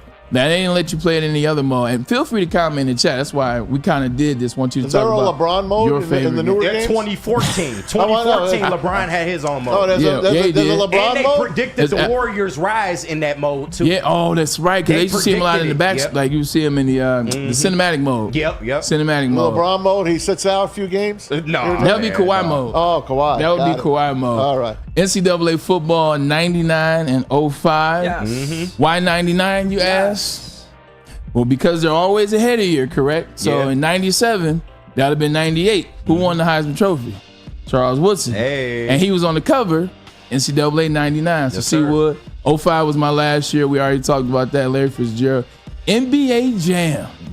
Man, don't get me started on this game. He's on. I know you remember that game, man. Fire. NBA Jam a little bit. He's know on that fire. He's heating up. Oh, Now, you know, Tobias, the creator of that game, was a Pistons He was a Pistons fan, so that's why the Bulls can't beat the Pistons. It's like The Pistons are the best team in that game. It's a glitch in there. The Pistons are the best team. They are. Yep. Rodman and Joe Dumars, I think, was Joe the D. duo. Yeah. Yep. I had a sleeper team in there, man. I played, well, not a sleeper team because everybody played with the same teams, but I used to like Aaron McKee and Reggie Miller. Yeah. Because they were sneaky. Reggie used to shoot the blood out the ball. Aaron McKee could shoot and rebound. Was that Aaron McKee a Piston? He was. Yeah, he was. He was. He absolutely was. NBA Live 95. That was the first time they tried to sneak Jordan on the game. Remember Player 23? He had the fade and looked more like Grant Hill than Michael Jordan. But NBA 05 was when he introduced the dunk contest, Carmelo three-point on the contest. cover. Carmelo on the that cover. was the best NBA Live, man. You got a good memory, KG. Yeah, And man. don't I'm think- a video game here. Yeah. 100%. I love it. I see the shirt too. Got the Jordan on there. Yes, sir. And NHL 97. You misspelled 94, my friend. NHL That's supposed to be NHL 94. Absolutely So the right. Red Wings are You're good in this absolutely game. right. With the yellow on them was good, Genesis. though. I'm telling you. With the yellow on the Genesis. Yes. Yeah. In fact, Yeah. we used to play that game NHL 94 so Dang, much. good call. Yeah. And I was, NHL and I 94. was, because in Sega. 95 you got to take Like you got to 97 take back. control Because of it was the. on- it was on PlayStation. 94, Yeah. So 94 was the last year that you couldn't take control of the goalie, which when Who you could was take on control 94? of Was it 95. Wayne Gretzky? 94 Who was it? I think it was Wayne Gretzky, LA Oh, Kings. yeah. Oh, it They- was Gretzky. Yeah. with LA the Kings. Yeah. They had a great team. The Pistons or the Red Wings had a great team, and Eisenbart was a starter, but I would always put in Cicerelli. And Cicerelli used to Dino. call the janitor because you just park him in front of that net and he could score everything, to the point where I took that game and had Dino sign it. And years later, I brought it back up to him because he was annoyed. He thought I was making fun of him. I'm like, no, man, you're the janitor. We love you in that game. But I tell you what, if somebody came up to me and called me a janitor, I'm putting hands on. I didn't tell him what I first did, but I explained it to him. I was a friend of Dino's at that point. Do I get to do my list? Are we doing our list No, wait, too? we got one more for Braylon here. This is the best part of the list We right got here. the best part of the list, man. But go ahead and put The it. Oh, you got classics, 15? man, the Man, classics. I thought we were just doing 10. The Whoa, classics. Turismo, great one. You thought I was Mario gonna leave Kart. off Mario Kart? Yeah, Mario Kart. I was going to say, man. Kart spelled with a K, but it's You neither guys here are a nor bunch there. of geeks, by the way. We Guys, stay- throw remember that out, y'all- man. These guys remember every cover Wii athlete for the last Sports? 25 years. What I bowling, can play tennis? Wii You know how many Sports. fights? Crazy. You know how many fights that we bowling and we tennis started? Oh my gosh. Wii tennis, man. You gotta have it on. Play Wii Sports was. for I would days. go play some Wii Sports right now. Yeah, man. the basketball World class on there. track. Hey, you know what that was? That's the power pad. Power pad. Oh, that was that's right. 89, 87 It's back no in the power day. glove, but whatever. This is true, but That thing was terrible. It's horrible. Only in the movie The Wiz was it good. The Wizard. Movie about game play. 16-bit Christmas just came out a year or two ago. It's all about that mid-'80s Nintendo push. Yeah. Fantastic movie if you came up in that generation. Go on Netflix and it's called. There's another one they deal with the rise of video games, and it starts with like the arcades, how the arcades got big over in Japan and they bought them here, and then it talks about the video game systems, the consoles. And it gets to it's very interesting too. But it's on, what is it called? It come to me. Was there anything better than a roll of $10 a quarter as an 11 years old, and you're an old man just being It like, went too go. quick. Right. That was Major the best. Magics, baby. Yeah. It went too Major quick. Magics. Major Magics, nice. Shout out. Sydney Olympics Aladdin's 2000. That Castle. was another video game that was very fun to remember play. that one. That's when you do the tapping B and A, trying to. I remember do the right. And then Street Fighter. Street Fighter. At the end of the day, UFC is a fighting. It was like fighting to me. It was underground fighting. Right. But Street Fighter to me was a sports game. yeah. Time miles away. Well Time done. to get you involved, my guy. I got no game. Can I touch Not on about that the Street game. Fighter real quick? Games. Right. The very original arcade I Street remember Fighter had pound pads. Yeah. Pressure-based pads. And how 100%. hard you hit them was The how main hard you character kicked had a a punch. bald head. Like, Yeah, he man. had a bald head. Yeah, not Zangief. You talking about the one the doll is Dalzine. on? Yeah, no. But in the original Street Fighter, it was a bald head dude. He wasn't on, like when Street Fighter 2 came out, Yeah. the arcade edition, he wasn't on this game. He was on Street Fighter that you're talking about, like when the graphics weren't nearly as good. Hey, look who's on NHL 97's cover. That's John Van Beesbrook with the Johnny Panthers. V. The Bees. The Bees are, look, the Panthers, the champions this year. He's my Look, boy. Way back when. All right, I want to run through some of mine This here. is crazy. You guys talked about Jordan finally coming on to live in 11. Well, back in the 90s, he was on the game Jordan versus called... Bird. No, that's a good game, but Arch rivals? The Lakers versus Celtics in the NBA playoffs for Sega Genesis. Each guy had their signature move. Jordan had the up and under. If you're gonna go there, you gotta go Bulls Blazers. Oh no! Actually, they continued to call it the Lakers versus Celtics even when the Pistons got there because they didn't really care about the Pistons. Yeah. I got to go back to television for Utopia and Dungeons and Dragons. Amazing games. Wave Race. Wave Race, one of the very first that ever came out. N64, baby. Yes. Yeah, I remember Wave Race. So good. Damn, you taking me back, man. NBA Street. Oh, there you go. Oh, and NFL Street, but NBA Street. NBA Street was amazing. Volume 1 and 2, but 2 was really like, oh How my God. about the soundtrack on that game, though? Legendary, I man. just let it play all day, man. I forgot to. Precursor to Madden was Joe Montana football on the Genesis. This guy, his helmet half off on the cover. Fantastic. With 2 eye blacks. Dude, you have way too good of a memory for video game covers. I'm going to say that right now. Man, I can see them all. We already talked on NHL 94. I would be remiss to not mention the Dreamcast and Soul Calibur. Stop it. Oh, my goodness. Dreamcast, such a slept-on system. So the slept on. Sonic games on there. Oh, my. Sonic Adventure 2. With the little mini video 2K? game memory cards and Let 'em stuff. go. Fantastic. I'm enjoying it. Dungeon Explorer on a very forgotten and legendary console, the TurboGrafx 16. TurboGrafx 16, also baby. fantastic I'm also soundtrack. like 40 though. Punch Out, Mike Tyson's before it was in the arcade. It was just Punch Out with I a said little that. green grid, man. Fantastic. You can play that at If you can Barcade get in past, Detroit. what was it? Bald What was the Bull? Bald Bull? Bald You Bull. get past him, man. And then Soda my final Popinski. one, the very first baseball game that ever mattered, Baseball Stars. Yes. For NES. NES. Man, what a game. Speaking of football, I forgot boxing. I forgot 2 good ones.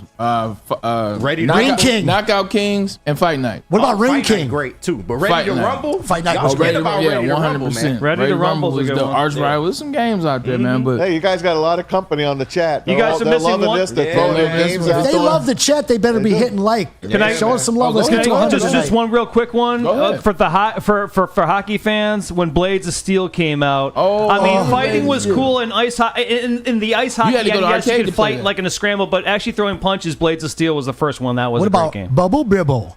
Bubble Dribble. Bubble Bibble. You had to shoot the free throw. Yep. Pick your team. Couple of hot spots on the court you could never miss from. I like that. Love that game. I like this conversation. Nice job, fellas. This is good. Talk about some sporting games, Little man. boys. It's, Nice job. it's nostalgic. It takes you back. Intern Alex has entered the studio and added. He's getting taller over there, man. I guess He where is. the year's going. Growing Maz, up, we also man. have your top 5 shows that were canceled. We did this for fun. Anson threw this out at me the other day. He's like, Matt, we should do the 5 shows on television that broke your heart that they took them off the air. Took them off the air too early. Yeah. So I was like, wow, yeah, I loved it. 'Cause I'm a TV guy. Like you guys are games guys. Yeah. I'm a TV guy, and I think you guys are as well. So let's start with you, Anson. The top 5 heartbreaking cancellations for you in your television history. Well, there is what? There is one that just absolutely broke my heart, and we've talked about it a few times here on the show. Let's put it up, Pete. Well, you know what? Let's go backwards. You don't want to go. You don't want to do our one that we all agree on first.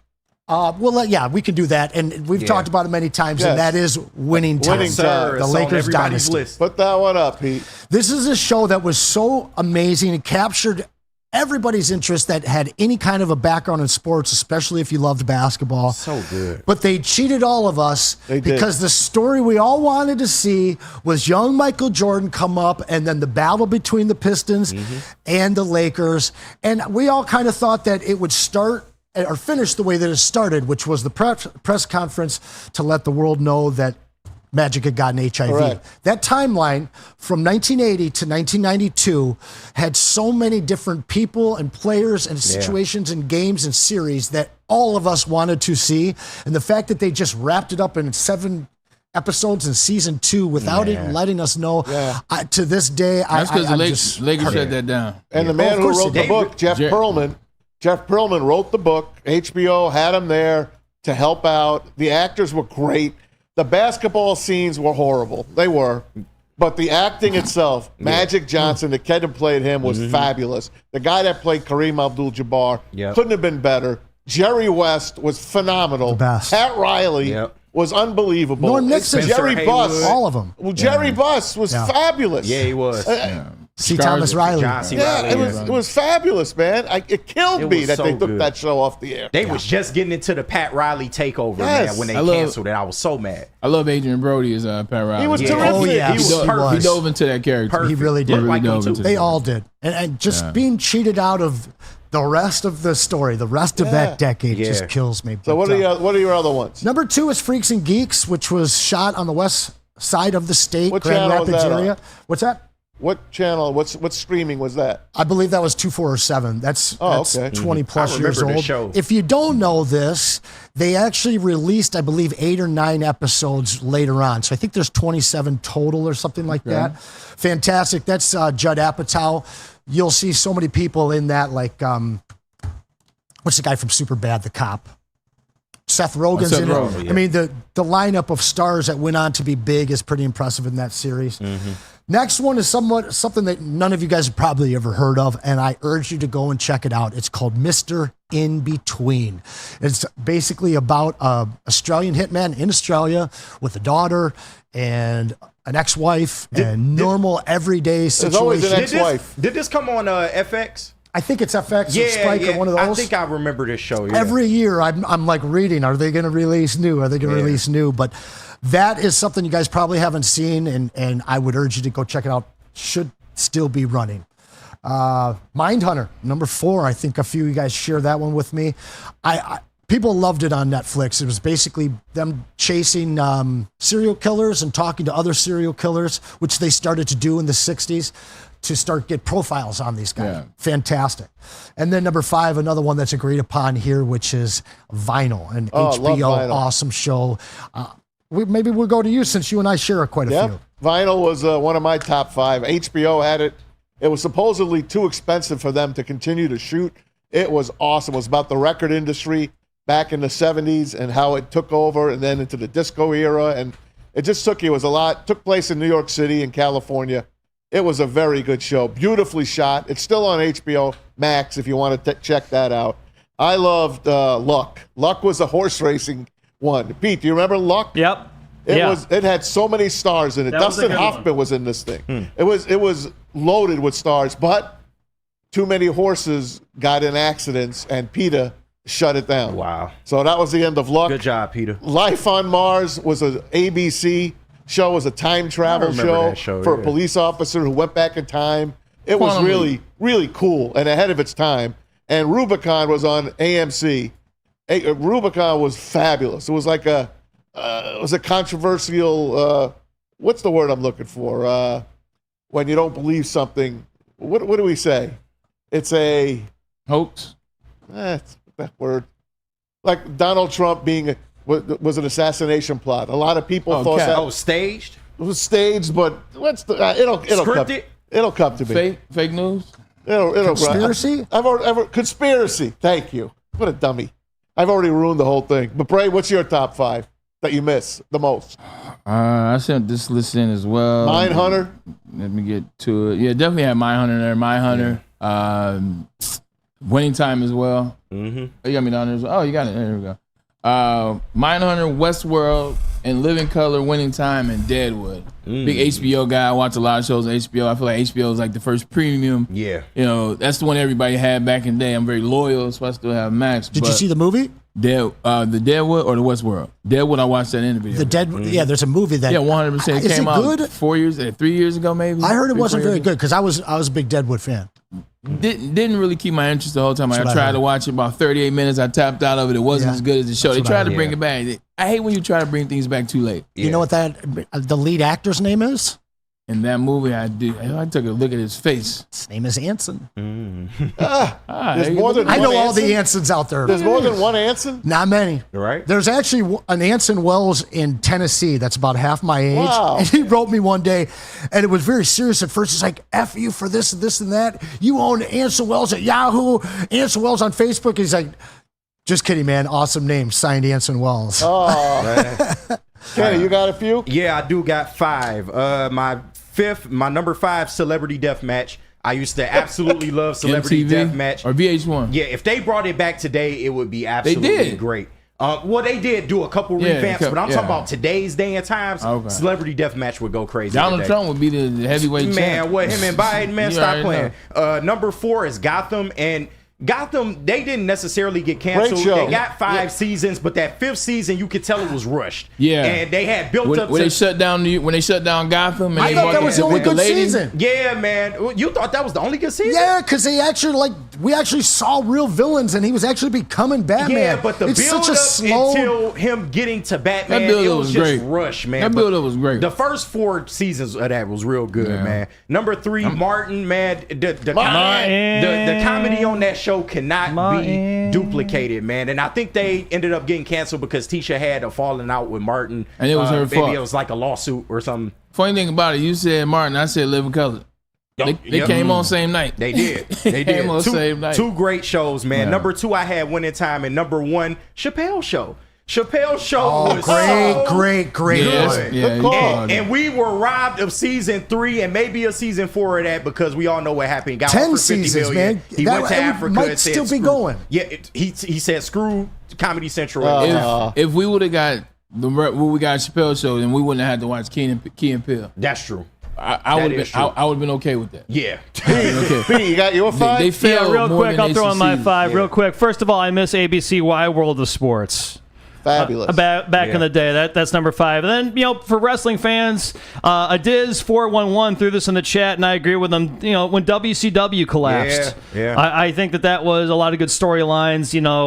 Went south, and when ABC took away my Daisy Dukes and the Dukes of Hazzard Dukes of back in Hazzard? the. I know that might be a little sensitive subject, but I'm talking about Daisy Duke. I miss Daisy Dukes. I didn't like ABC canceling her.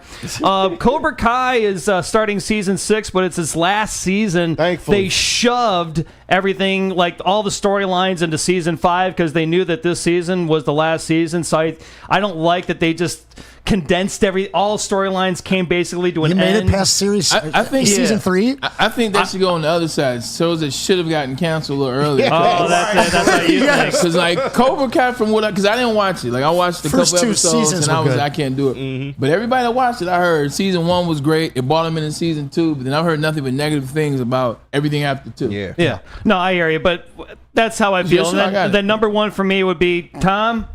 We got shafted on Sopranos? Seinfeld, bro. Seinfeld, Seinfeld, we got shafted on. They could have gone further with that one. That's all right. Now man. wait a second. Did you guys see the finale to? Curb Your the Enthusiasm. Curb Your Enthusiasm. Those 2 fit thing, together yeah. big time. Yeah, they do. But they could have Larry gone. David. They could have gone further with all those storylines and stuff. Yeah. It's all Oh, good, man. That's cool, man. I thought that Curb finale kind of saved the Seinfeld finale. So if you're a Seinfeld fan, you should be watching Curb.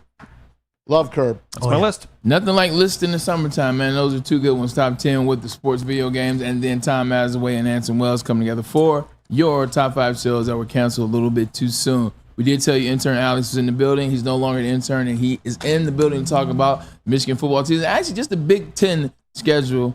We'll talk to him. We'll get a break from WSN merch and Wake Up Woodward. Hey, Wake Up Woodward, man. The best morning show, period, man. I stand by that. Woodward Sports has a morning show. Wake Up Woodward every day, Monday through Friday, 8 to 10. Join Kool-Aid, Flannel Sam, Broder, JB, and myself as we cover all of Detroit sports talk, banter, and live fan interaction. All on Detroit's #1 sports network, that is Woodward Sports. Thank you to the Detroit Lions and Sheila Hamp for the best season in Lions history. Now it's time to let Brad Holmes cook. Woodward Sports. Braylon Edwards here, Premier Pet Supply. Man, just looking around, who's got it better than pets?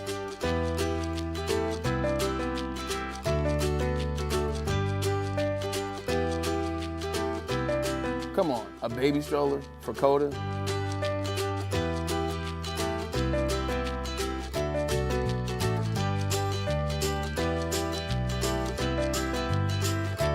A chef for Lola? Really?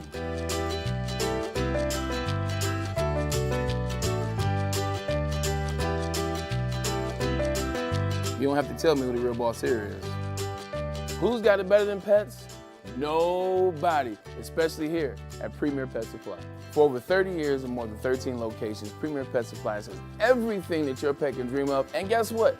It's all under one roof. Premier Pet Supply, family owned, operated, and proud to call Metro Detroit home. Check out premierpetsupply.com or scan the QR code today.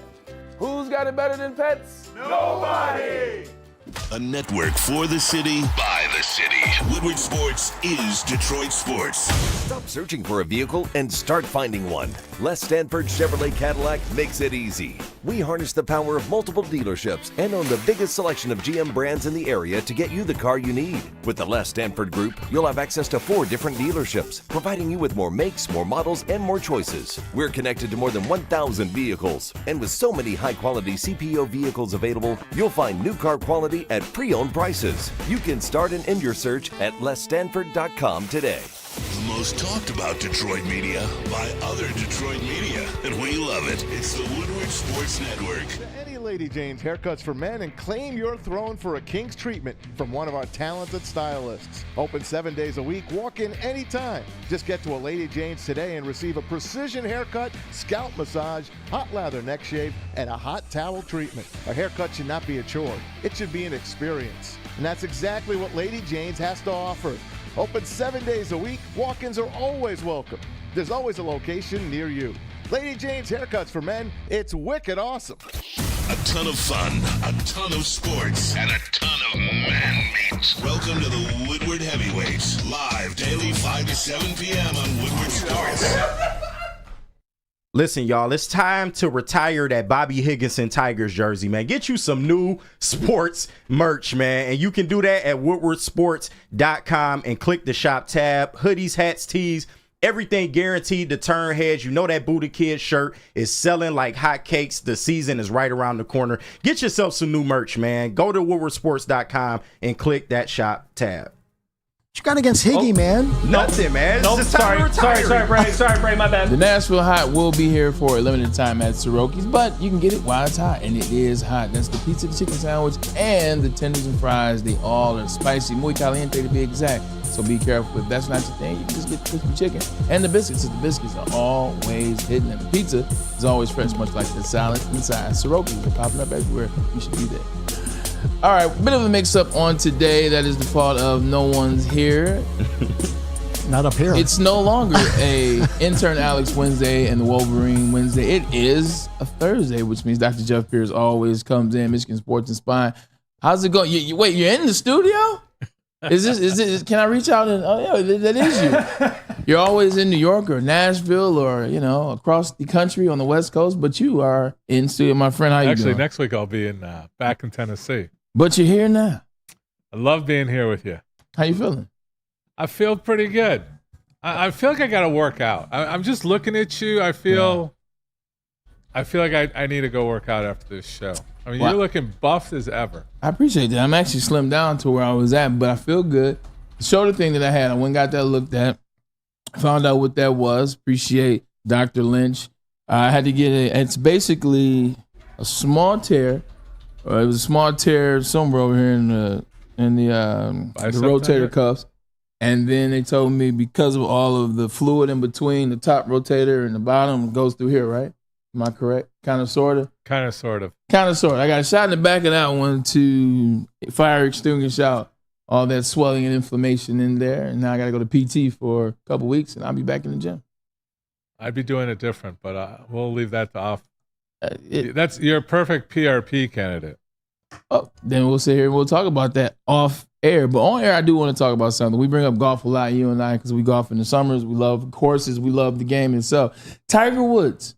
Yes. Tiger Woods. I think, who is it? Which Montgomery made the comment about it? Colin Montgomery made the comment 2 days ago, said, he shouldn't be playing, or why is he playing? He said he's the champion. He can play if he wants to. Well, Tiger played today, and he wasn't necessarily riveted or he wasn't spirited. Shot a +7. At what point, as a Tiger fan, we think he's the best of all time. We know he's the best of all time. At what point do you say, okay, it's time to remove myself from playing? Like, how many times can you not make the cut? How many times can you withdraw from major tournaments before you finally say, this is now hurting the legacy more than helping it? Or is it the case like with Tiger Woods is he's Tiger, you always want to see him out there. Well, the latter, what you said, is absolutely correct. I mean, he brings more excitement anywhere. I mean, how many people are tuning in today 100%, just because everybody. of Tiger? Yeah. I mean, he brings an audience that nobody else can bring. Mentally, what is going on there? I mean, he's going through parts of his life where he's still rehabbing. Yeah. So in his mind, not that I'm in his mind, but he's got a nobody's better than I am, and I will get there. And he said it himself. I'll know when it's right to step down. When I don't feel I can compete, when I don't feel I can get there and do what I need to do. You know, he's had, I don't want to say excuses, but reasons, understandable reasons why he's had to drop out. The guy's not healthy. You don't realize how much discomfort. Going through all those surgeries, coming back from everything he does, what he's done to his body, he's got more rotations on that body than 99% of the other players out there. Yeah. You know, I think Tiger's at the level that nobody's going to tell Tiger what to do. He's going to do it on his own. To answer your question simply, you're not going to kill the legacy of him. He's not going to be, you know, like in the corners, in the ghetto, in the curb type of thing. You know, I want to stay politically correct. I got you. But basically, he's not going to take it to that level. He's almost going to be, what is he, 47? 7, 8. Now he's close. He's knocking on 50's door. Right. So he's just going to walk from there right into the senior tour and rip that up. That's going to be crazy. I mean, he's a phenom. I mean, he's phenomenal. He can do whatever he wants. He's come back from so many injuries. I mean, we could have shows just on him and his medical conditions and injuries and how he's recovered and against all odds to be competing at this level. One thing about Tiger, and I've always wondered this, and you know, you hear the stories about his training. Like his training was grueling. Tiger Woods put himself through something that no golfer has ever put himself, because he didn't look at himself as just a golfer, and he has. I mean, his frame in terms of the size, in terms of muscle mass. He started training with the Navy SEALs, trying to get a better perspective on just discipline and working and hard and grueling and getting to be this monster. He put himself in a situation where you're like, that necessarily wasn't needed to be the type of golfer Tiger was. Like, it's part of this Tiger's fault. And I'm not talking about the car. I'm not talking about the accidents. The accidents, regardless of what those situations and why those situations occur, accidents are accidents. I'm not talking about that. I'm just talking about the physical strain that he's put on his body. You do play golf. Like, you're not a football player, you're not a rugby player, or insert other physical sport. Tiger did a lot too much, and I feel like he's benching 450. Why does a golfer ever need to bench 450? He's an overachiever at every level. This is true. True. And he, again, I'm not in his head. I've been close to people that are close to him, and he gets focused. I can conquer, I can do it. He changed the sport in a lot of ways. I mean, you look at DeChambeau, not to get into DeChambeau, but DeChambeau changed his whole body how many times now? Yeah. So you're right. It takes a toll. When he did that, he wasn't working with muscle balance. He wasn't doing things correctly. He was swinging too hard. Tiger tried to stay scientifically different than DeChambeau, because DeChambeau is the most scientific golfer we may ever see. Yeah. Right? Tiger is a fitness philosophy. How do I make it better? The Navy SEALs was all about being better conditioned. When you talk to him, like you pull out the articles, why did he do that? He just wanted to be a better conditioned athlete overall. Irrelevant to golfer, he wanted to be a high-level conditioned athlete. Does he need to bench 450? Yeah, it puts the ball another 20, 30 yards, but does it put it in the hole any better? Probably not. The Tiger mentality, what's in his head, is probably what's doing that. Speaking of Tiger mentality, let's switch over to another person's mentality. USA team was announced, and when it was announced, Kawhi Leonard was announced on the team. Well, Kawhi Leonard gives the media a soundbite, says he's going to be ready to play against Canada. The next day, he withdraws from the team. Kawhi Leonard in his knee situation, let's just talk about that situation in itself. Doesn't play in the playoffs, but then tries to play, because he did practice. He did practice day one with Team USA. What is Kawhi's body like? Where is his body at? Like, I'm trying to ask the question. I don't know how to frame it, but it just always seems like a weird situation. However, his teammates lobby for him that he's always working. He's always trying to get back. I don't know. I got to travel. We were with him a little bit when he was in San Antonio. Oh, that's right. We traveled overseas, and this is when the early days. So he was like fighting for a spot fighting to make his name, and we knew he had that crazy talent. His hands are like 2 inches longer than anybody else's. It just seems different on him. So he's had all the ability. I can't answer the question because I don't know it. When I say I know the Tiger mentality, I know like Kane's mentality, some of these guys, I can't figure him out. I can't figure out what's motivating him. You know, what happened? And then the controversy comes out with the GM for the Clippers that we would have liked to have seen him on the team. We encouraged it. Like, it just feels like there's a locker room story there because the injuries that are being described, he should be recovered and healthy.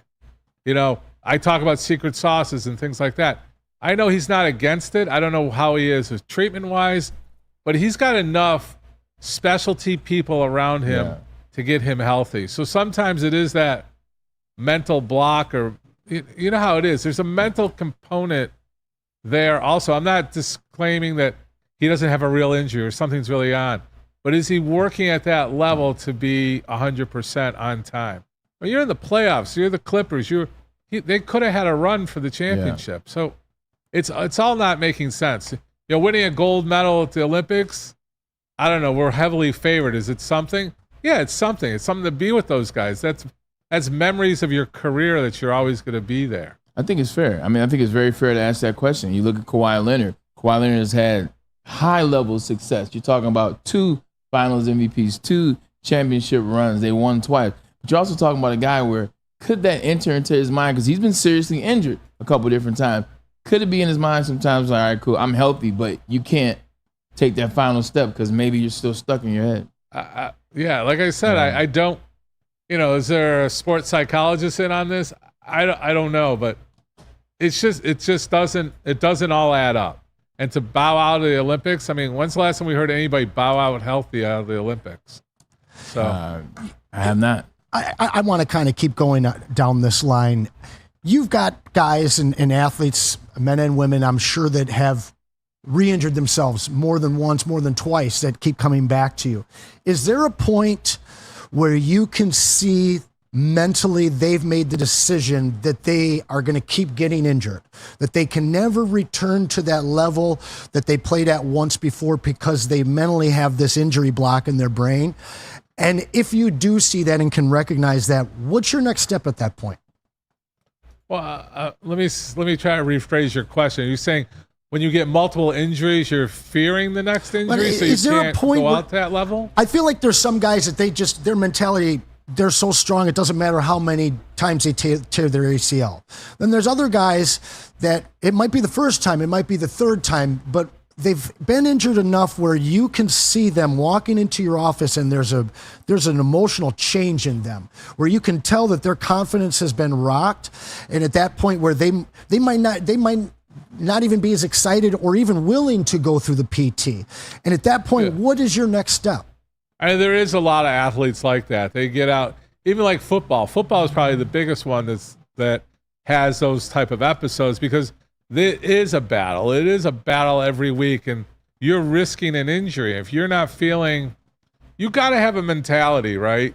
The mentality for any sport to get to that next level, you got to have that mental toughness that I always talk about. When a guy loses it, we see it, we start talking, the conversations, the questions come out different. It's like, okay, what do I got to do to get from point A to get back on the field? When they start talking to me like, well, what am I risking? You know, it's a different conversation that they're bringing it up. Then you're knowing that they're weighing their odds, right? So it's the question they are when it's, you know, young and easier injuries or simpler injuries, whatever we're going to call it. They're like, how do I get back on the field? How do I get back on the court? Whatever it is. These other guys, well, what happens if I do that?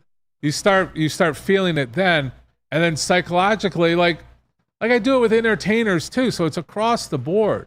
It's like, you're fine. You can do it. You know, I'm going to be honest with them. You know, I have the reputation of being very transparent and very vocal and simple. You know, I'll tell them, you're at the risk of doing A, B, and C. We talk about back injuries, talk about neck injuries. You got to do A, B, and C to get back. This is what you need to do. You know, or you're going to be fine. This isn't a career-ending injury. It's if you have mental toughness to fight through the rehab to do it. Like an Achilles tendon or an ACL. Those are the things we talk about the most. You have to work really hard. And it's not just at the professional level. I got a lot of high school athletes. What are you going to do? What do you want to do? Do you really want this sport? Is it your parents pushing you? What's your motivation to be playing and risking at that level? So it's not just professionals. It's probably more so at high school, where do you really love it? How many sports are you playing? I just had it with the kid I talked about with the goalie for Cranbrook that won the state championship. He gave up 2 other sports to focus on hockey at this point. So there's a lot of mental. It's not just like, on or off. It's adjustments too. I think I answered your question. Yeah, for sure. Well, and it leads me to this question. Braylon, what was the worst injury that you suffered during your playing career? I tore my ACL in December of my rookie year. Can you comment on your mental state right after it happened, after you were diagnosed, during your physical, the PT, and then once you got back onto the field, how long it took your mind to sync with your body?